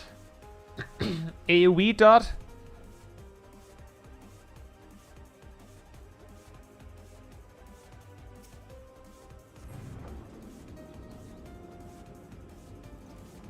And you're right, Zaf, that all of the DPS have AoE centered on them. But, and hard for you to see because my face is in the way, but Gunbreaker, Scholar, Ninja, Dancer. Dancer's Saber Dance is centered on their target. Baleful Impaction, thank you, is centered on their target. Gokamekyaku and Katon are centered on their target. Phantom Kamaitachi is centered on their target. Like, all 3 of your party members have things that would benefit from the mobs being clumped up as much as possible. Chain Stratagem.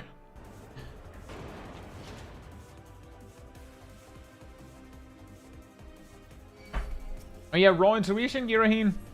Old Raw Intuition. This pull is weird.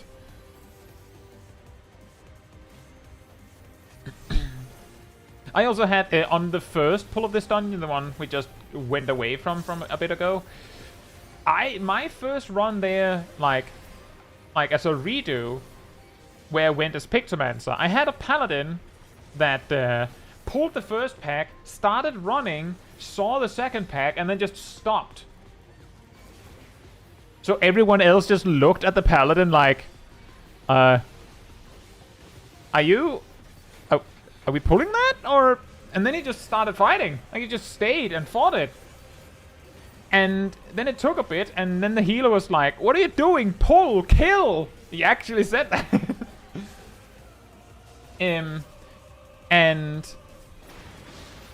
Then he rescued the paladin forward into the next pack. And then the paladin just stayed and fought it, of course. So, like, problem solved. And after the pack, I said, I mean, I don't mind that you pull one at a time, but can you please be consistent? Because otherwise it's really confusing. Only for the healer to go, I mind. Because it's really boring to heal one pack at a time. Jonathan says, can you parry and block, flank, and back attacks from enemies? Yes, you can. You can, in fact, block attacks with your butt cheeks. And you can parry as well. I don't ask how, but you can. But you cannot parry magic.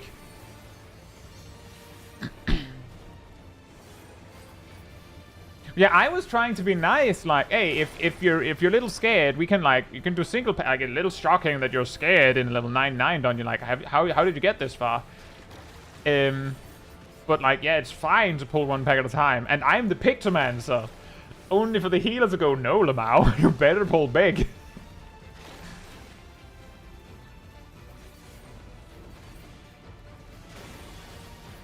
And yeah, that's the thing, is my problem wasn't that the paladin wasn't pulling 2 packs. My problem was that they were, like, they were looking like they were going to pull big, and then they didn't.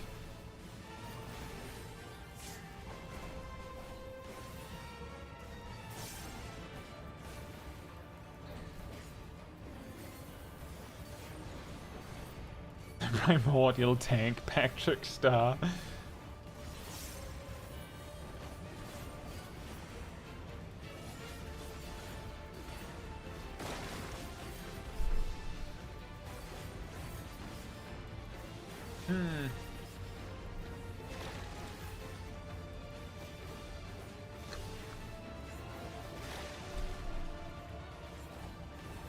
I have to ask. Because I don't know if it's me that's an idiot, or there is no pattern. But all I can do against this Venom Spill mechanic is if it lifts this arm, you go over here. If it lifts this arm, you go over there. But there are safe spots. You can see there's like small safe spots all over the place. I'm just asking, there isn't like a pattern that I'm missing here, right?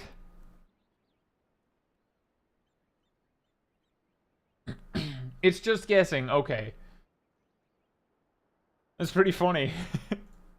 But that, like, the randomness of it makes it look like there might be a pattern.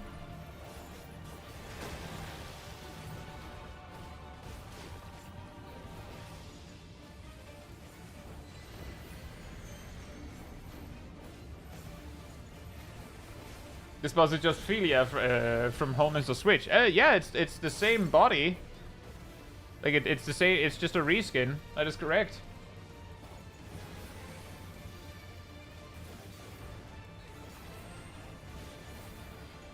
Yeah, the first boss in the Ghost Expert Roulette dungeon is you can bait it. So if you actually do it right, like if your team is actually somewhat coordinated, you can actually make it easier. Because the ads run at you. So the reason why it looks like such chaos is because you're not baiting anything.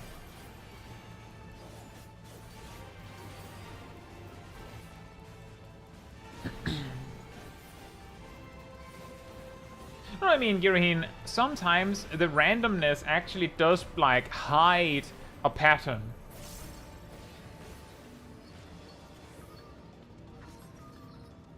Fun fact, you can actually sleep the turtle at the end of this dungeon even though you can't stun it. Huh.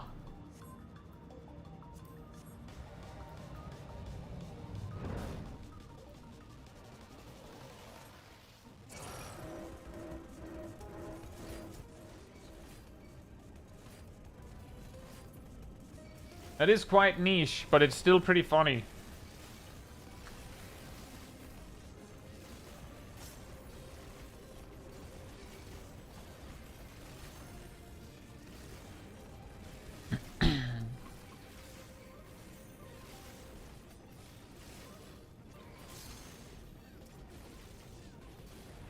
You can cancel its giant AoE 3 times or so by sleeping it. Well, I mean, you could also just be ranged and just ignore it. Pulls feel harder? Good. Most people feel that way.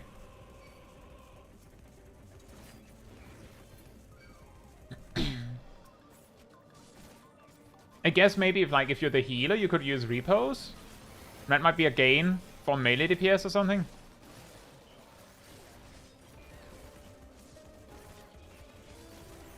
Yeah, the one thing about Sonic Break is that Sonic Break is 900 potency, and it's a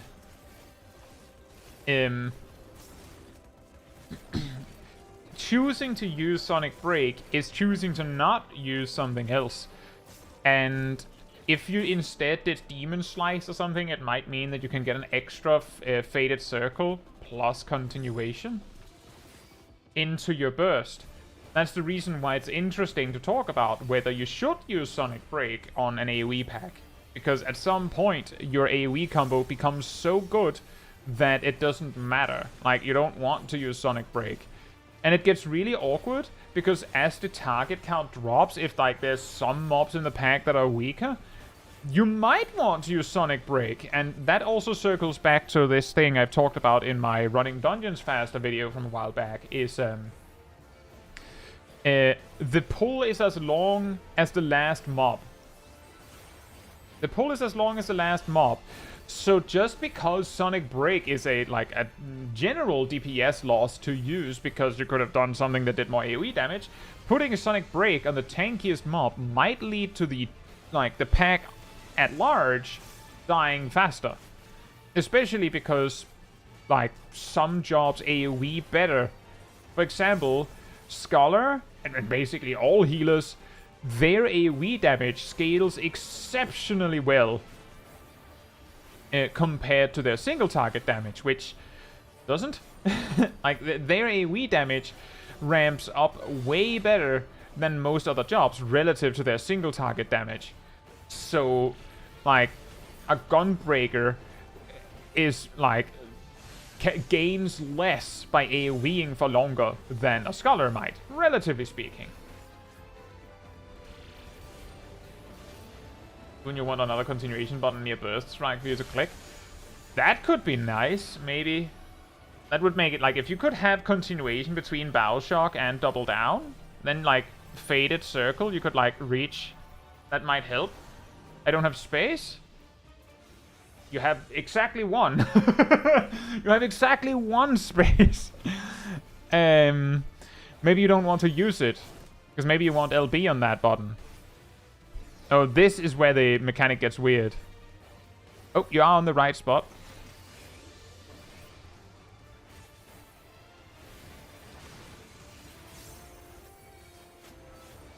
Yeah, it depends on what you need. We're not saying that you should change anything, but that is a good observation, Castle. That is a that area would benefit from having a continuation button. You don't have LB on your bar while having a free space. In fairness, on my tanks, I don't always have LB on my bars either. I just don't. Gnashing Fang? Oh, no, never mind. The boss is dead. It's on the sidebar. True.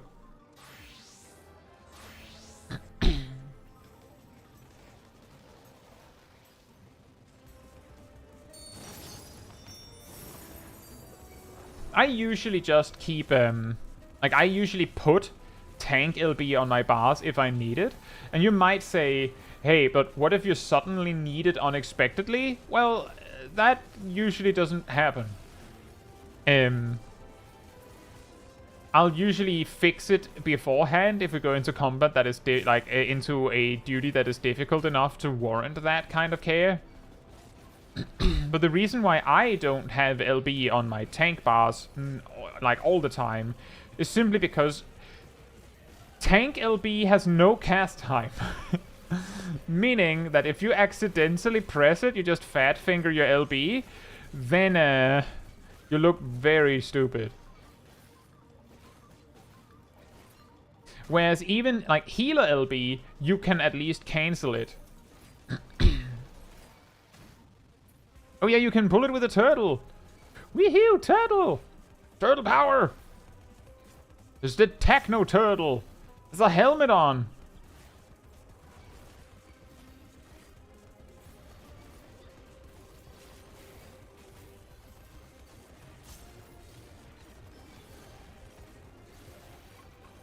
That's okay, that's fine. I look stupid all the time. Aww.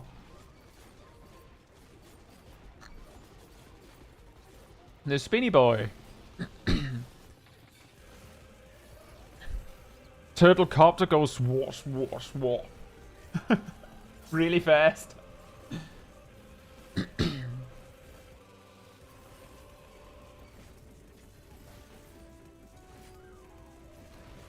Unknown user says, I've accidentally LB'd instead of sprinting on tank once. I then keybound sprint, so it never happened again. I'm surprised that you didn't have sprint keybound by default. The spot where I have my sprint, I'm pretty sure was where the game placed it when I logged in for the first time. Incidentally, I wanted it exactly there.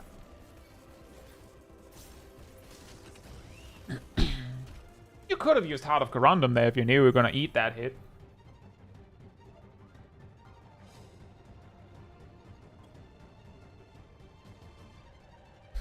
There's also, speaking of which, with the pull is as long as the last mob thing is very, very significant. with Dawntrail, because a lot of a lot of random packs have a one mob that is ridiculously chunky. Like just one guy, sometimes two, but often it's just one guy that really had their greens. Like they remembered to have it.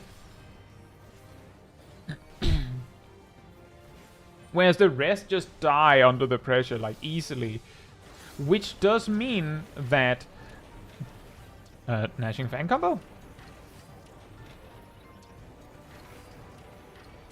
Fair enough. Which does mean that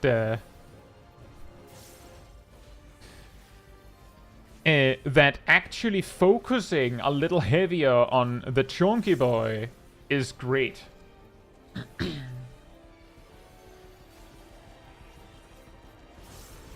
Before the second boss.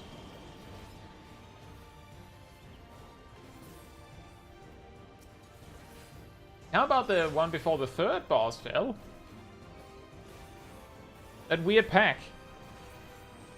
I guess I noticed that more because I've mainly DPS'd that. So I notice, I mainly notice that a pack is really strong if I can feel it. They're trying to force people to understand damage fall off. That might be it. Woo. A very interesting point.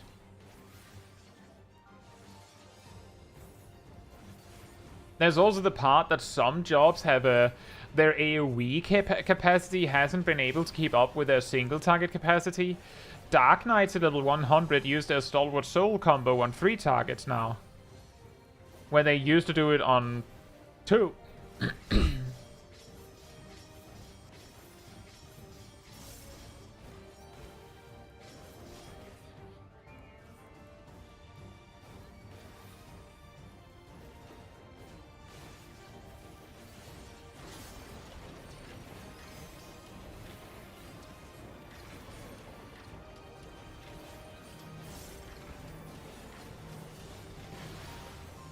It is a nice safe spot. It reminds me of a diamond weapon.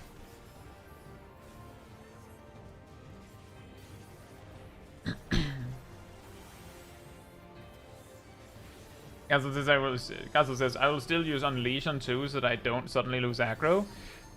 I mean, Gazel, have you heard of, target swapping?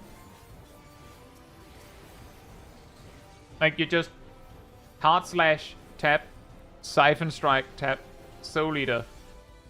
Or, alternatively, hard slash, swap, provoke, swap, Siphon Strike, Soul Eater. That's actually how I do it in the level 100 MSQ dungeon.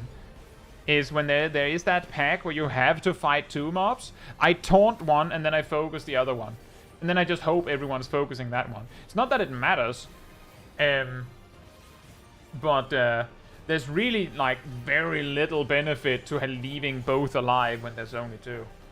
It depends a little bit. There's, of course, the AoE damage you might benefit from swapping between them.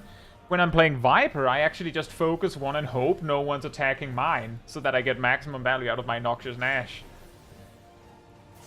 But, in the Ghost Dungeon, I try to focus the same one as everyone else, because I feel bad for the healer if I'm intentionally part of the reason that the pack is taking so long. Nice. I think the main thing I noticed a few times, Imia, is that there were times where you lost out on some Gnashing Fang uses because either you didn't see that it was ready, or you were like, I don't think I can finish the combo. You can use Gnashing Fang and then, Lightning Shot. I could have been imagining things, but doesn't Dark Knight's AoE combo generate MP and blood faster? That is correct, Gazel. That is actually the reason why the Stalwart Soul combo was better on 2 targets for so long. But let's just say that buffing your single target combo by an average of over about 90 potency per step, and then buffing the AoE combo by 20 has an effect, right? Like, Hard Slash is boosted by 100, I believe. And I'm pretty sure Siphon Strike and Soul Eater are buffed by 80 each. No, wait. Hard Slash is buffed by 80, Siphon Strike is buffed by 100, and Soul Eater is buffed by 100. So combined 280 buff. Stalwart Soul combo combined 20. So like, it's so big. They also buff Quietus by 40 and Bloodspiller by 80, but the single target combo like gets a giga buff. That's the reason. Also, hey Caetsu, hope you're doing well, and thank you, Shaq. But yeah, I think the main thing in here was that there was some Gnashing Fangs you missed out on. But other than that, I don't really have much. Like, others mentioned that the new standard is to use Sonic Break last.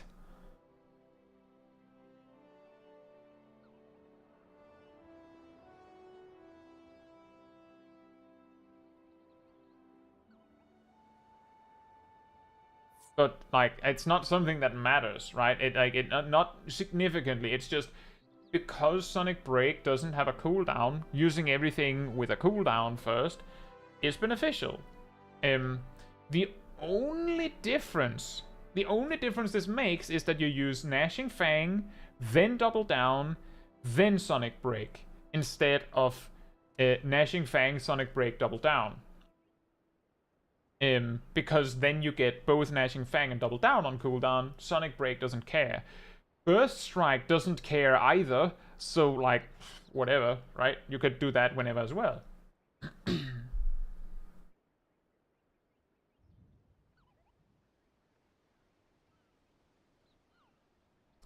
Right, but yeah, that's nice. Finally, we have the Desert Expert Roulette dungeon with Gazel as a Dark Knight. Lionheart cares. Well, see, Ymir, that's the thing, is that I'm pretty sure Lionheart, it doesn't have a cooldown either. It's just ready. But that would mean that, like, still, that you could go Gnashing Fang, Double Down. Do you have to finish the Gnashing Fang combo before Lionheart? Or Reign of Beasts, I guess. Fair enough, Ymir.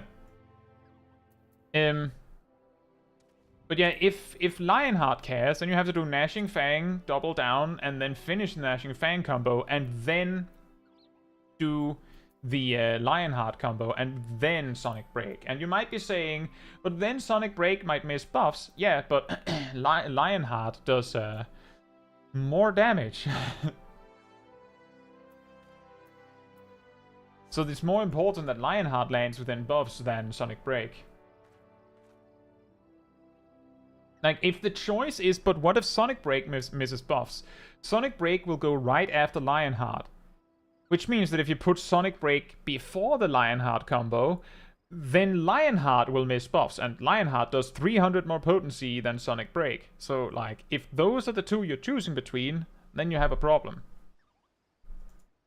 I'm not entirely sure what's optimal, but others said that the standard is to put Sonic Break last, and that makes sense with Lionheart, and it makes sense with getting everything else on cooldown. Like, you do what you want, Ymir. It's like, I'm pretty sure in the grand scheme of things, it's a reasonably small damage difference, but I would mention it. And yeah, now we do an Expert Roulette dungeon. So it's one of the optional level 100 dungeons with Gazel as Dark Knight. Oh, wow.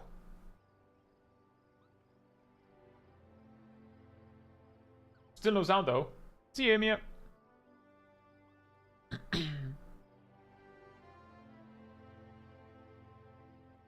So this dungeon, in my experience, as someone who has done it a lot of times as Viper, is the would you like a chunky mob in every pack? Or rather in every AoE pull? Because you're gonna have it. Any guesses as to which one is the chunky boy in this one? Let me just go back to here. See if I can find everything.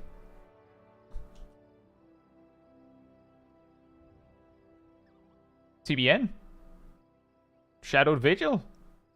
TBN? Shadowed Vigil? You have Rampart, that also works. Where's TBN? Wait, where is TBN? Oh, there. It was used. You had full MP? Edge? Flood? Flood, probably. This is Steam?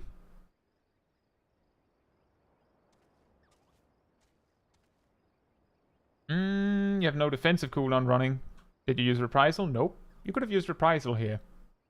You used Oblation. That also works. Nice TPN.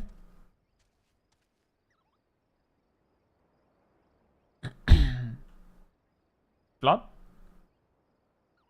I think you can stun that. I'm pretty sure you can stun that. You don't have a white mage, so you should have stunned that. I usually stun it as a Viper as well, because I can't be bothered to run away. Need my uptime. Oh, look! It's the Chunky Boy! You used the stun earlier. Fair enough. I mean, you can stun it twice. Was the stun on cooldown at that time when I called it?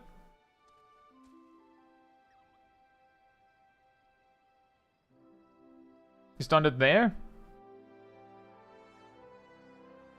There, right. Yeah, it was on a 10-second cooldown. I'm just saying I have a bit of trouble finding your buttons. Just have to figure that out.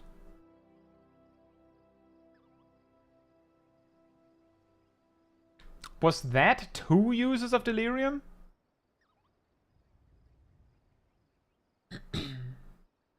That's also fair, Gazel. That makes sense. Using low blow aggressive, like a lot more aggressively. I've also had no trouble, Rythian, with staying alive as a Dark Knight. It's just about actually using your cooldowns. There you have Shadowed Vigil, very nice. I have TBN.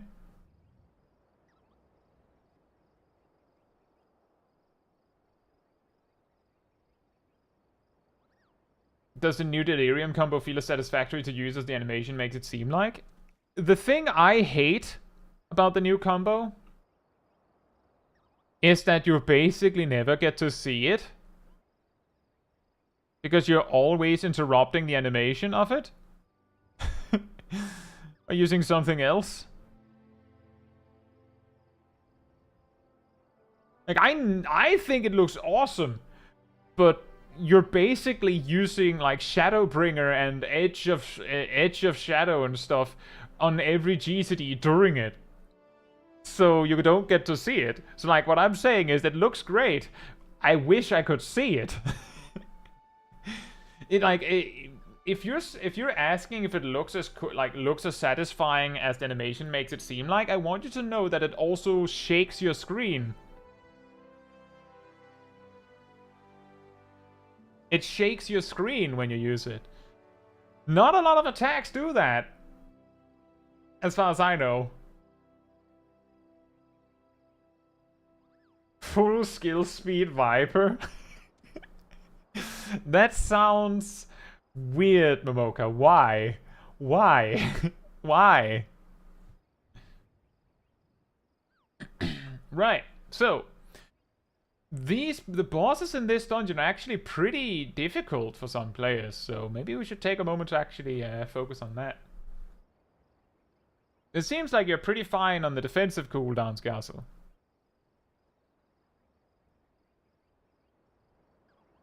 This is a fake out for anyone who's having any trouble with this. These 3 are not safe spots. I'm not even sure about this one. This is a safe spot, and you have to stand in the middle because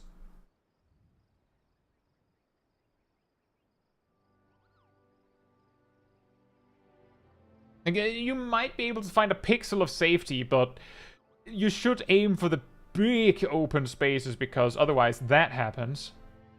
And then you die.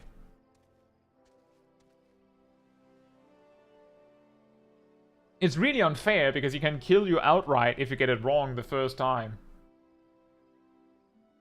Exactly, Ilana. That is a mean mechanic. Because it only gets you when you don't get it. You could use Living Shadow. I'm pretty sure I know what went wrong there. I think I've done that too. So this mechanic is also weird. For those that don't know, the cacti with a flower on them explodes way bigger. So you want to aim so that you land near the ones with no flower. And you need to stand like here.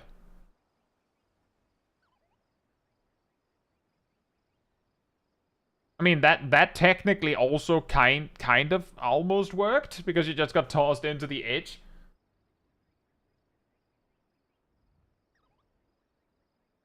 Well, Vibe, you still have it, it's just only a gap closer now. So now you can use it for its primary purpose, without worrying about losing damage. This one is also a fake out. You think it's a half room cleave? It's actually like a 95% room cleave. The safe spot is there.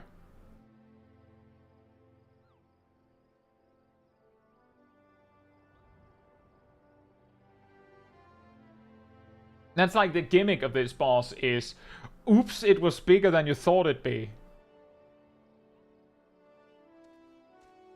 Salt and Darkness? Good. I think it's hilarious as well, but it's very hard and very unfair the first time you're there. So see, we have the no flower cacti. The safe spot is like there.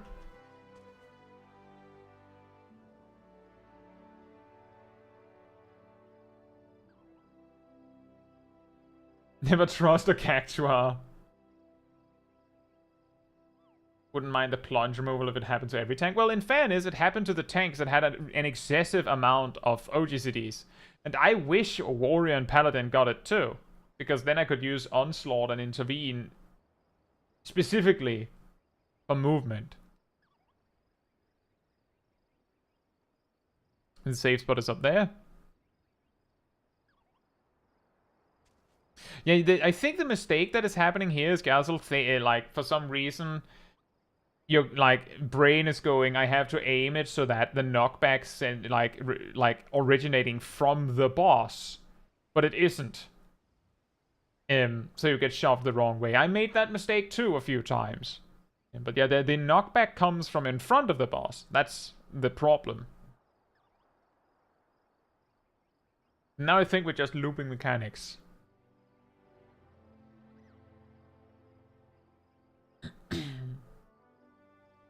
The first time I did the dungeon, we got it on the second try, but I and the healer died, and the tank and, I believe, Aradel just two-manned it. So I got a lot of time to look at the fight. Exactly, Gmax. That's what I mean when I say a boss mechanic is mean. Is specifically, it's a type of mechanic where you can't possibly do it right the first time without randomly guessing, because it shows its hand too late. There's no way you could have guessed that, or known that, rather. You could have only guessed that. Momoka says, not that I have any, but how do we get videos to you in the future? There's a Discord community server. There is a room called Clip Review. There's also a whole bunch of other goodies there, but like that's where you go. There's a room specifically dedicated to posting videos to like for this. No worries, Aradel.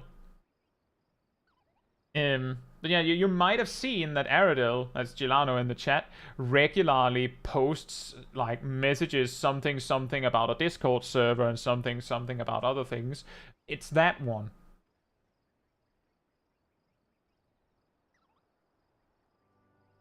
Yeah, exactly. With mean mechanics, it's particularly mean when it can kill you the first time. That's what makes the Cactuar boss there particularly evil, is that... whoops. Is that it can kill you with the first, like, cone AoEs. This boss is a lot more fair. It's reasonably obvious. You can guess what's going to happen reasonably well from looking at the arena. It throws a bomb in the square hole that throws a line AoE out of the square hole. Korok says this is the hardest one here. I found this one easy. And yeah, true, you need to use the clip review channel. The stream clips is specifically for if something funny happens in the stream.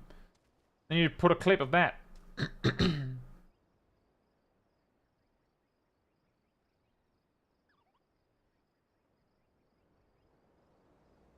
Exactly, it goes in the square hole. The only reason why I noticed immediately, Gazel, is because the group I was in, I think the tank stopped for a moment and was like, look at the sides of the arena. Like, I don't know if they were like, I've been here before, because they seemed like they were first timer as well.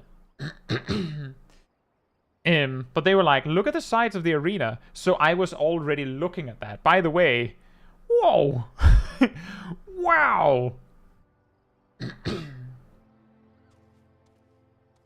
That could also have been Ogni. The reason why I sort of surmised that it was probably coming out of the, like, sides of the room was because of, like, well, he's probably not throwing the bombs into those.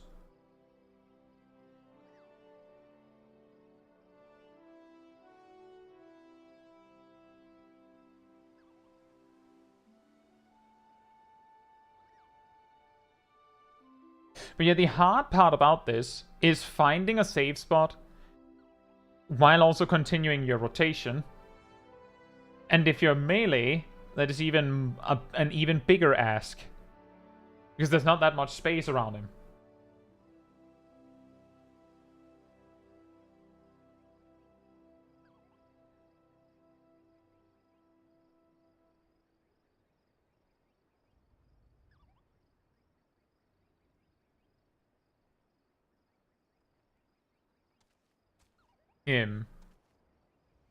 But I will also say that the fact that Gazel got like 6 vulnerability stacks and were kind of fine is a big sign that this is much less punishing.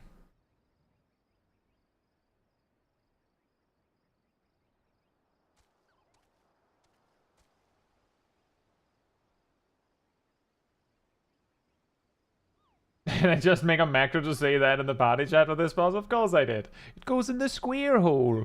This pull, by the way, this pull sucks as a melee DPS.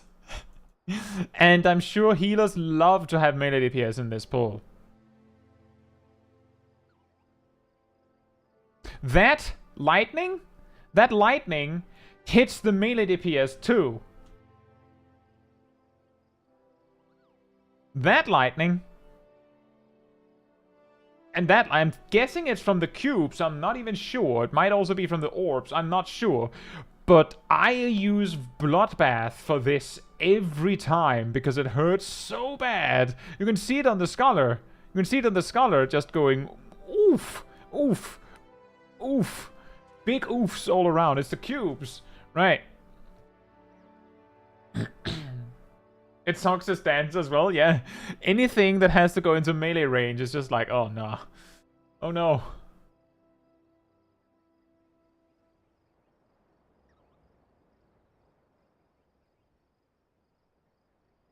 And then, like, as a melee DPS, you can't really do anything about it. I don't think. I'm pretty sure the AoEs are big enough that you can't be, like, out of range of them. And if it's the cubes, that explains why this isn't nearly as bad.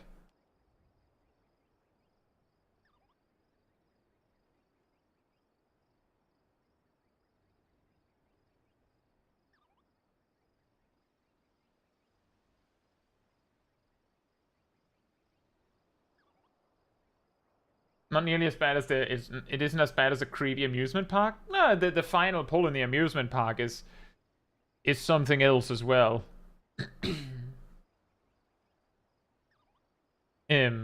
I will say between the two level 100 expert roulette things, like specific, optional ones, this feels like the easier one.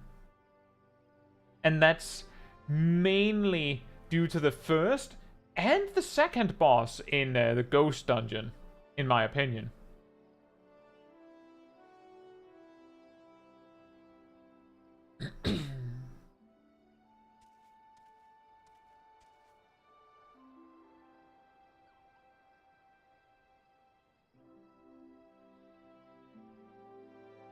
The first boss in the Ghost Dungeon is a pain with ping above 100. I'll say it's a pain for anyone. I guess just, it's flat out, it's a pain.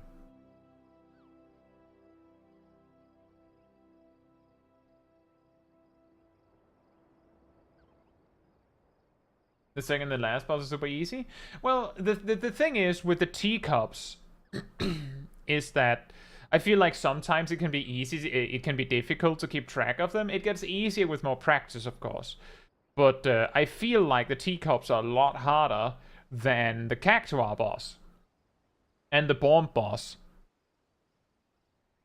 And this boss is harder than the teacups, I would say. There's a cheat sheet for teacups. Yes, like you can figure out that there's a pattern to it as well. You don't even need a cheat sheet. There's a pattern. Oh boy. Oh no. Oh no. Oh no. Ah, you didn't make it. Oh, so close.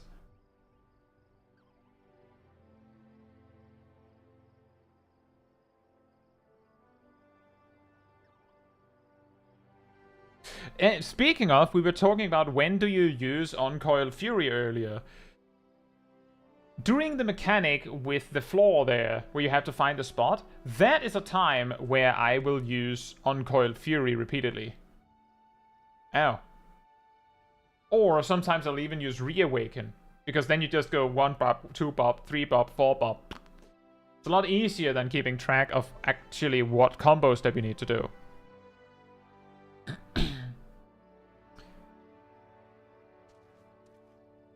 The last boss in the Ghost Dungeon is really funny.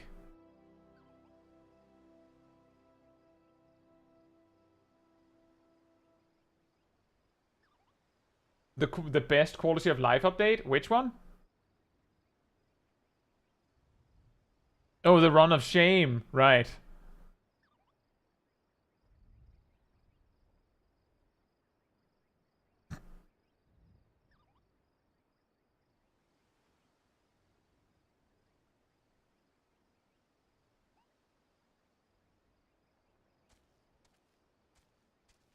I will say that the challenge of these expert roulette dungeons makes me excited to see what they'll do with dungeons looking forward. And I hope, please.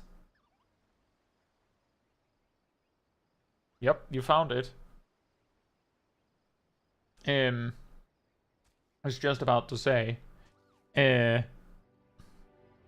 is mean, by the way, when it like spins around like that. Please add more optional dungeons. Please.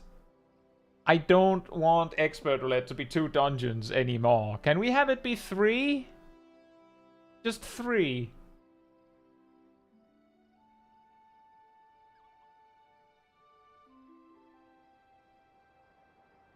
We'll have variant dungeons too. Yeah, but can we have like just an optional dungeon in addition to the like the expert like the MSQ dungeon that inevitably is added? Can we just have one? Just one.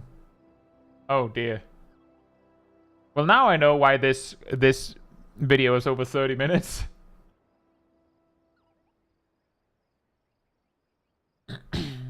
Yeah, exactly, Zav.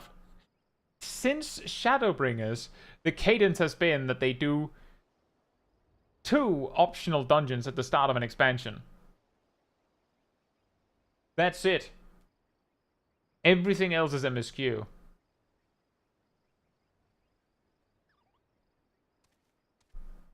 Since Shadowbringers. I wish they'd add more optional dungeons. Like, I understand why they might not feel super inclined to do that, but I wish they would. And the reason why I say I understand why they might not be inclined to do that is because how many times have you run Academia Anida, the optional level 80 dungeon?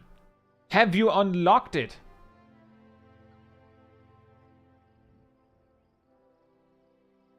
I've seen it like twice in the past year, I think.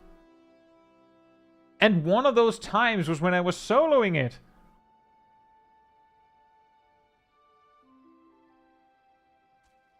The aquarium? No, that's Anamnesis Anida.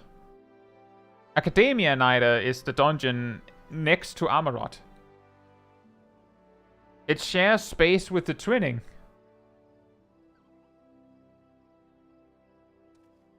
Yeah, the same can be said about the twinning, actually. You have no need to unlock it.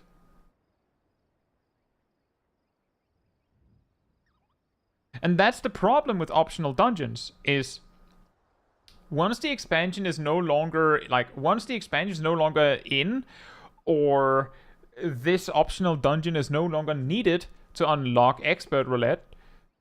Oh, arm's length would be good here. Nice. Then you have no reason to unlock it. It's the one with the first boss being 2 sharks. That's correct. Academia and Ida. The same problem will probably apply to Endwalker dungeons. Stigmascape and Smileton will probably slowly fade as more and more, like, new characters are made that have no reason to unlock them. So they just don't have them. So they just completely fade from high-level dungeon roulette.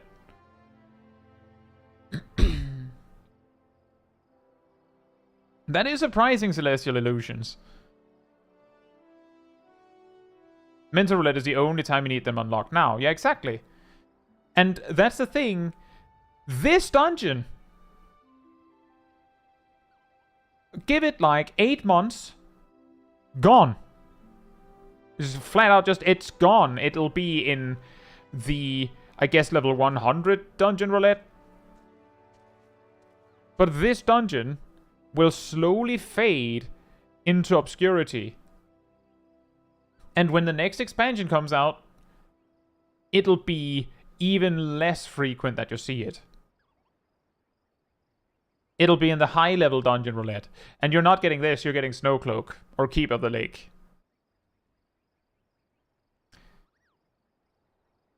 I will say, you had some trouble with certain mechanics there, Gazel, but it was mechanics that were mean, like, while we're on the subject.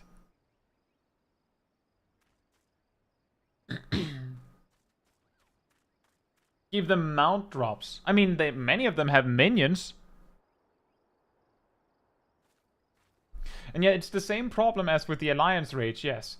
The key difference with Alliance raids is that Void Arc, the entire one, is required for an optional quest line with Totaro that gives an armor set, or like glam. Evilise is required for Shadowbringer's relics and Bosha. Nia, well, there's glam in there. And then Myths of the Realm, I mean, there's glam in there. You see where I'm going with this?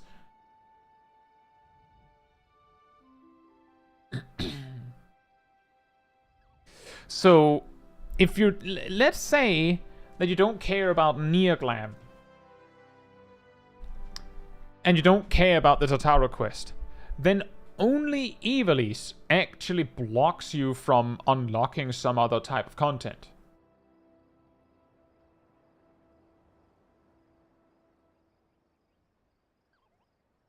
When they get double die on the Nia raids, it will be roulette bait. I feel like people are perfectly fine to queue for the Nia raids already. But the key problem is that as the content ages, there's less and less and less reason to do it. Right now, the reason you have to unlock these 2 optional dungeons is that they're required to unlock Expert Roulette. Technically, I would say of the 3 Expert Roulette dungeons right now, the MSQ one is the easiest, in my opinion.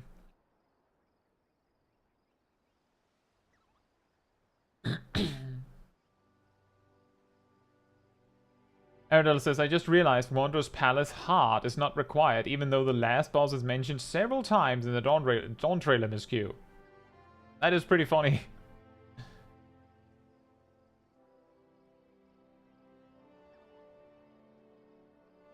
Yeah, I feel like the easiest of the 3 Expert Roulette dungeons is the MSQ one, which means that if you didn't need the other 2 to access Expert Roulette, it would almost be beneficial to just not unlock them and just do the MSQ one.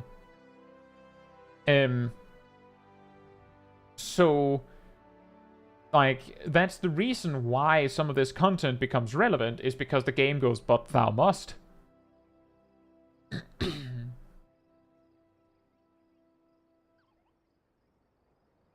But we made it through all of the clips.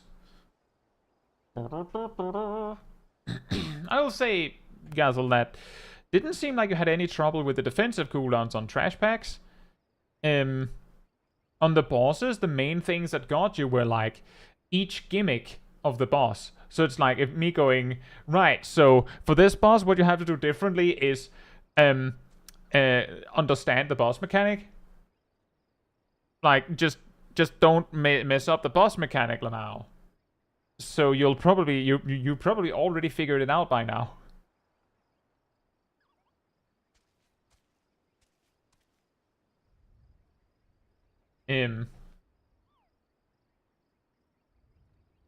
Momoka says people are doing that already with Crystal Tower, right? Just not unlocking any of the others to have easier roulettes. Some players are, yes. And the change they made with Dawntrail, I believe, makes that even worse. The change they made is, before Dawntrail, you needed high enough, like if you were a high enough level to run Void Arc and Unscathed, then you were required to have at least item level 205. Even if you didn't have Weeping City of Mark, you just had to have the item level, just in case. With Dawntrail, they changed it so that if you have Weeping City of Mark, you need an item level of 205 if you're level 60. But if you don't have it, like if you don't have any of these raids and you're level 60, this will do. Like, this will do. So that means that if you're interested in quote-unquote optimizing your Alliance raid roulette, you just don't unlock any of the future ones.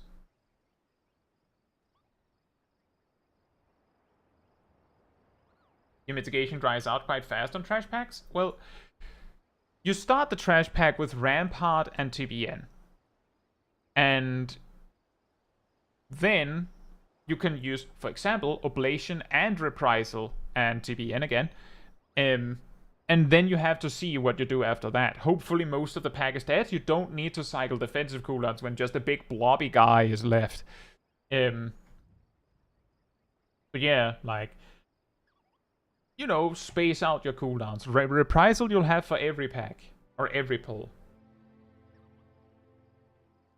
Like, my personal suggestion on this would be, I think it's a good start to go, you need high enough item level to access the Alliance raids that you're high enough level for, and you have unlocked. That's a good start. But I would add that they should make it so that well, the problem is there's two ways to go about this. Either make it so that the reward for doing the higher level stuff is really high, like exponentially bigger, so that you'd rather get Ivali's raids than Crystal Tower, even if it takes longer and is harder. The alternative path is, oh, well, you're level 60, and you have the prerequisites to unlock Void Arc. So now you have to. That's the evil version. The better version, I think, and I still stand by, is take Crystal Tower out of Alliance Raid Roulette. Make a Crystal Tower Raid Roulette. People will do it. I promise you. Just put this reward on it. They'll do it. Like, just this. And leave Crystal Tower as is. Just make it a separate Alliance Raid Roulette. And then just have all the others in this one. Then people will probably unlock like the Shadow of Ma raid series to unlock Alliance Raid Roulettes again. But then, because there's this separate one, they can be really evil about the unlocking criteria for this one. And just say, oh, well, for this one, you actually need to have unlocked all Alliance raids that you qualify for. And then, of course, by qualify for, you both need to be high enough level to do it, and you need to have completed the prerequisite quests to unlock it, like the MSQ.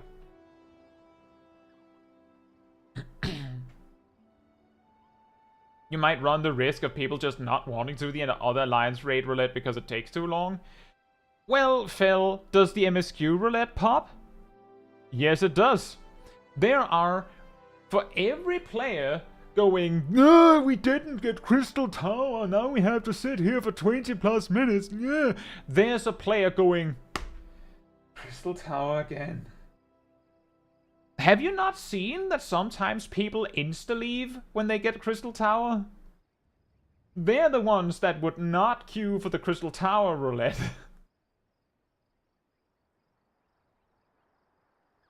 So I'm just saying, it could work. And if you're saying, well, then you run the risk of the Alliance Raid Roulette not ever popping. It'll pop. It will pop. And I think it's still a better end result than Crystal Tower Alliance raids masquerading as Crystal Tower Raid Roulette like 80% of the time. That's exaggeration.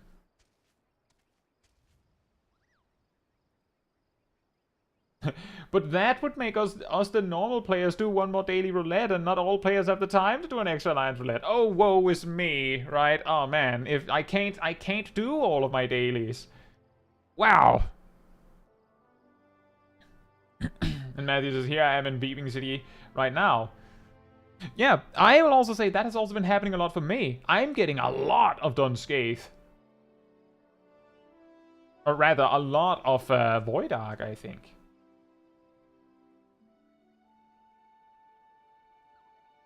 But yeah, I'm just saying, the argument that, oh, but if Crystal Tower is taken out, then people won't queue for it, is incorrect, because I know people are queuing for it.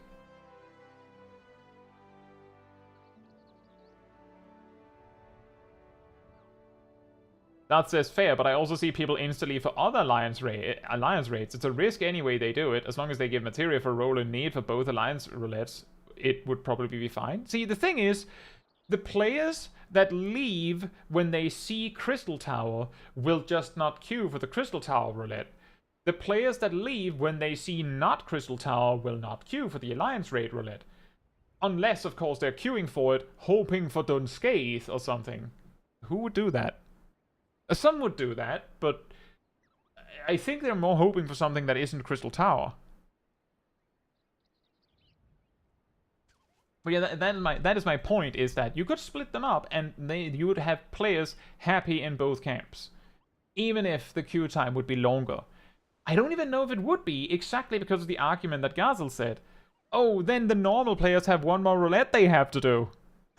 Right? They'd just do it anyway.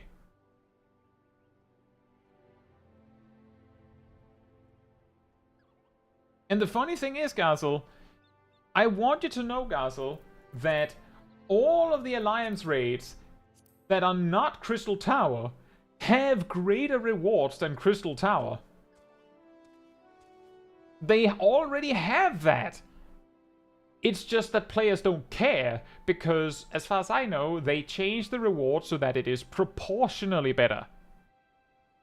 As in, if we assume the other Alliance raids take 2 or 3 times as long, they give 2 to 3 times as much reward. But sometimes they are 3 to 4 times as long.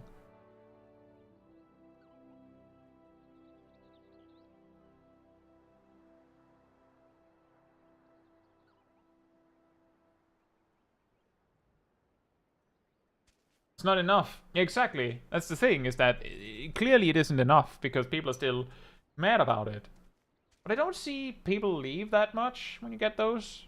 Maybe it's because they don't want the leaving penalty because they want the XP. That's actually also a big part of it, is that when they boosted the rewards, they adjusted the tombstone rewards. The XP always scaled. That was the key problem, is that many of the players that left when they saw not Crystal Tower was because their reward was basically unchanged, even though they got near raid.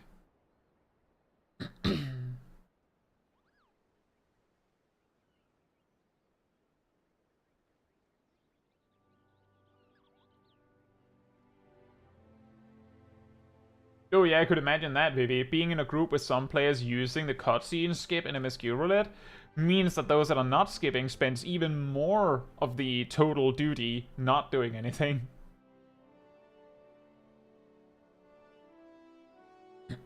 With that said, we got a good long talk about some Dawntrail changes, especially Black Mage. We managed to review all the clips, and I think that's a good stopping point. With that said, if you would like to see more of the chat or me, remember that there's a Discord community server that you can join. There you will also find the weekly schedule, so you can see what else is coming up on the chat on the channel in the coming days. You'll also find the announcement room, where you will find links to videos and streams when they come out. And if you go to the role assignments room and grab the reminder role, you can also get notifications when these things are posted. You also additionally get like an extra notification around 15 minutes before stream is starting, so you don't miss a second. And if you enjoyed this particular stream, it helps me a lot if you leave a like on it, because that tells me that, that tells YouTube rather, that you enjoyed this particular stream very much and you'd like other people to enjoy it as well. So that helps me very much. And if you'd like to support me or the channel even more directly, you can become a member. You can gift memberships, you can use the super chat system, or if you don't want to do it on YouTube, there's also a Ko-Fi link in the description. It all helps me directly to do all of this for all of you, without having to worry about money, essentially. So thank you all so much for the support. And I think that's all for me. So with that said, good night, good morning, afternoon, or evening, depending on where you are in the world, and I hope to see you all very soon.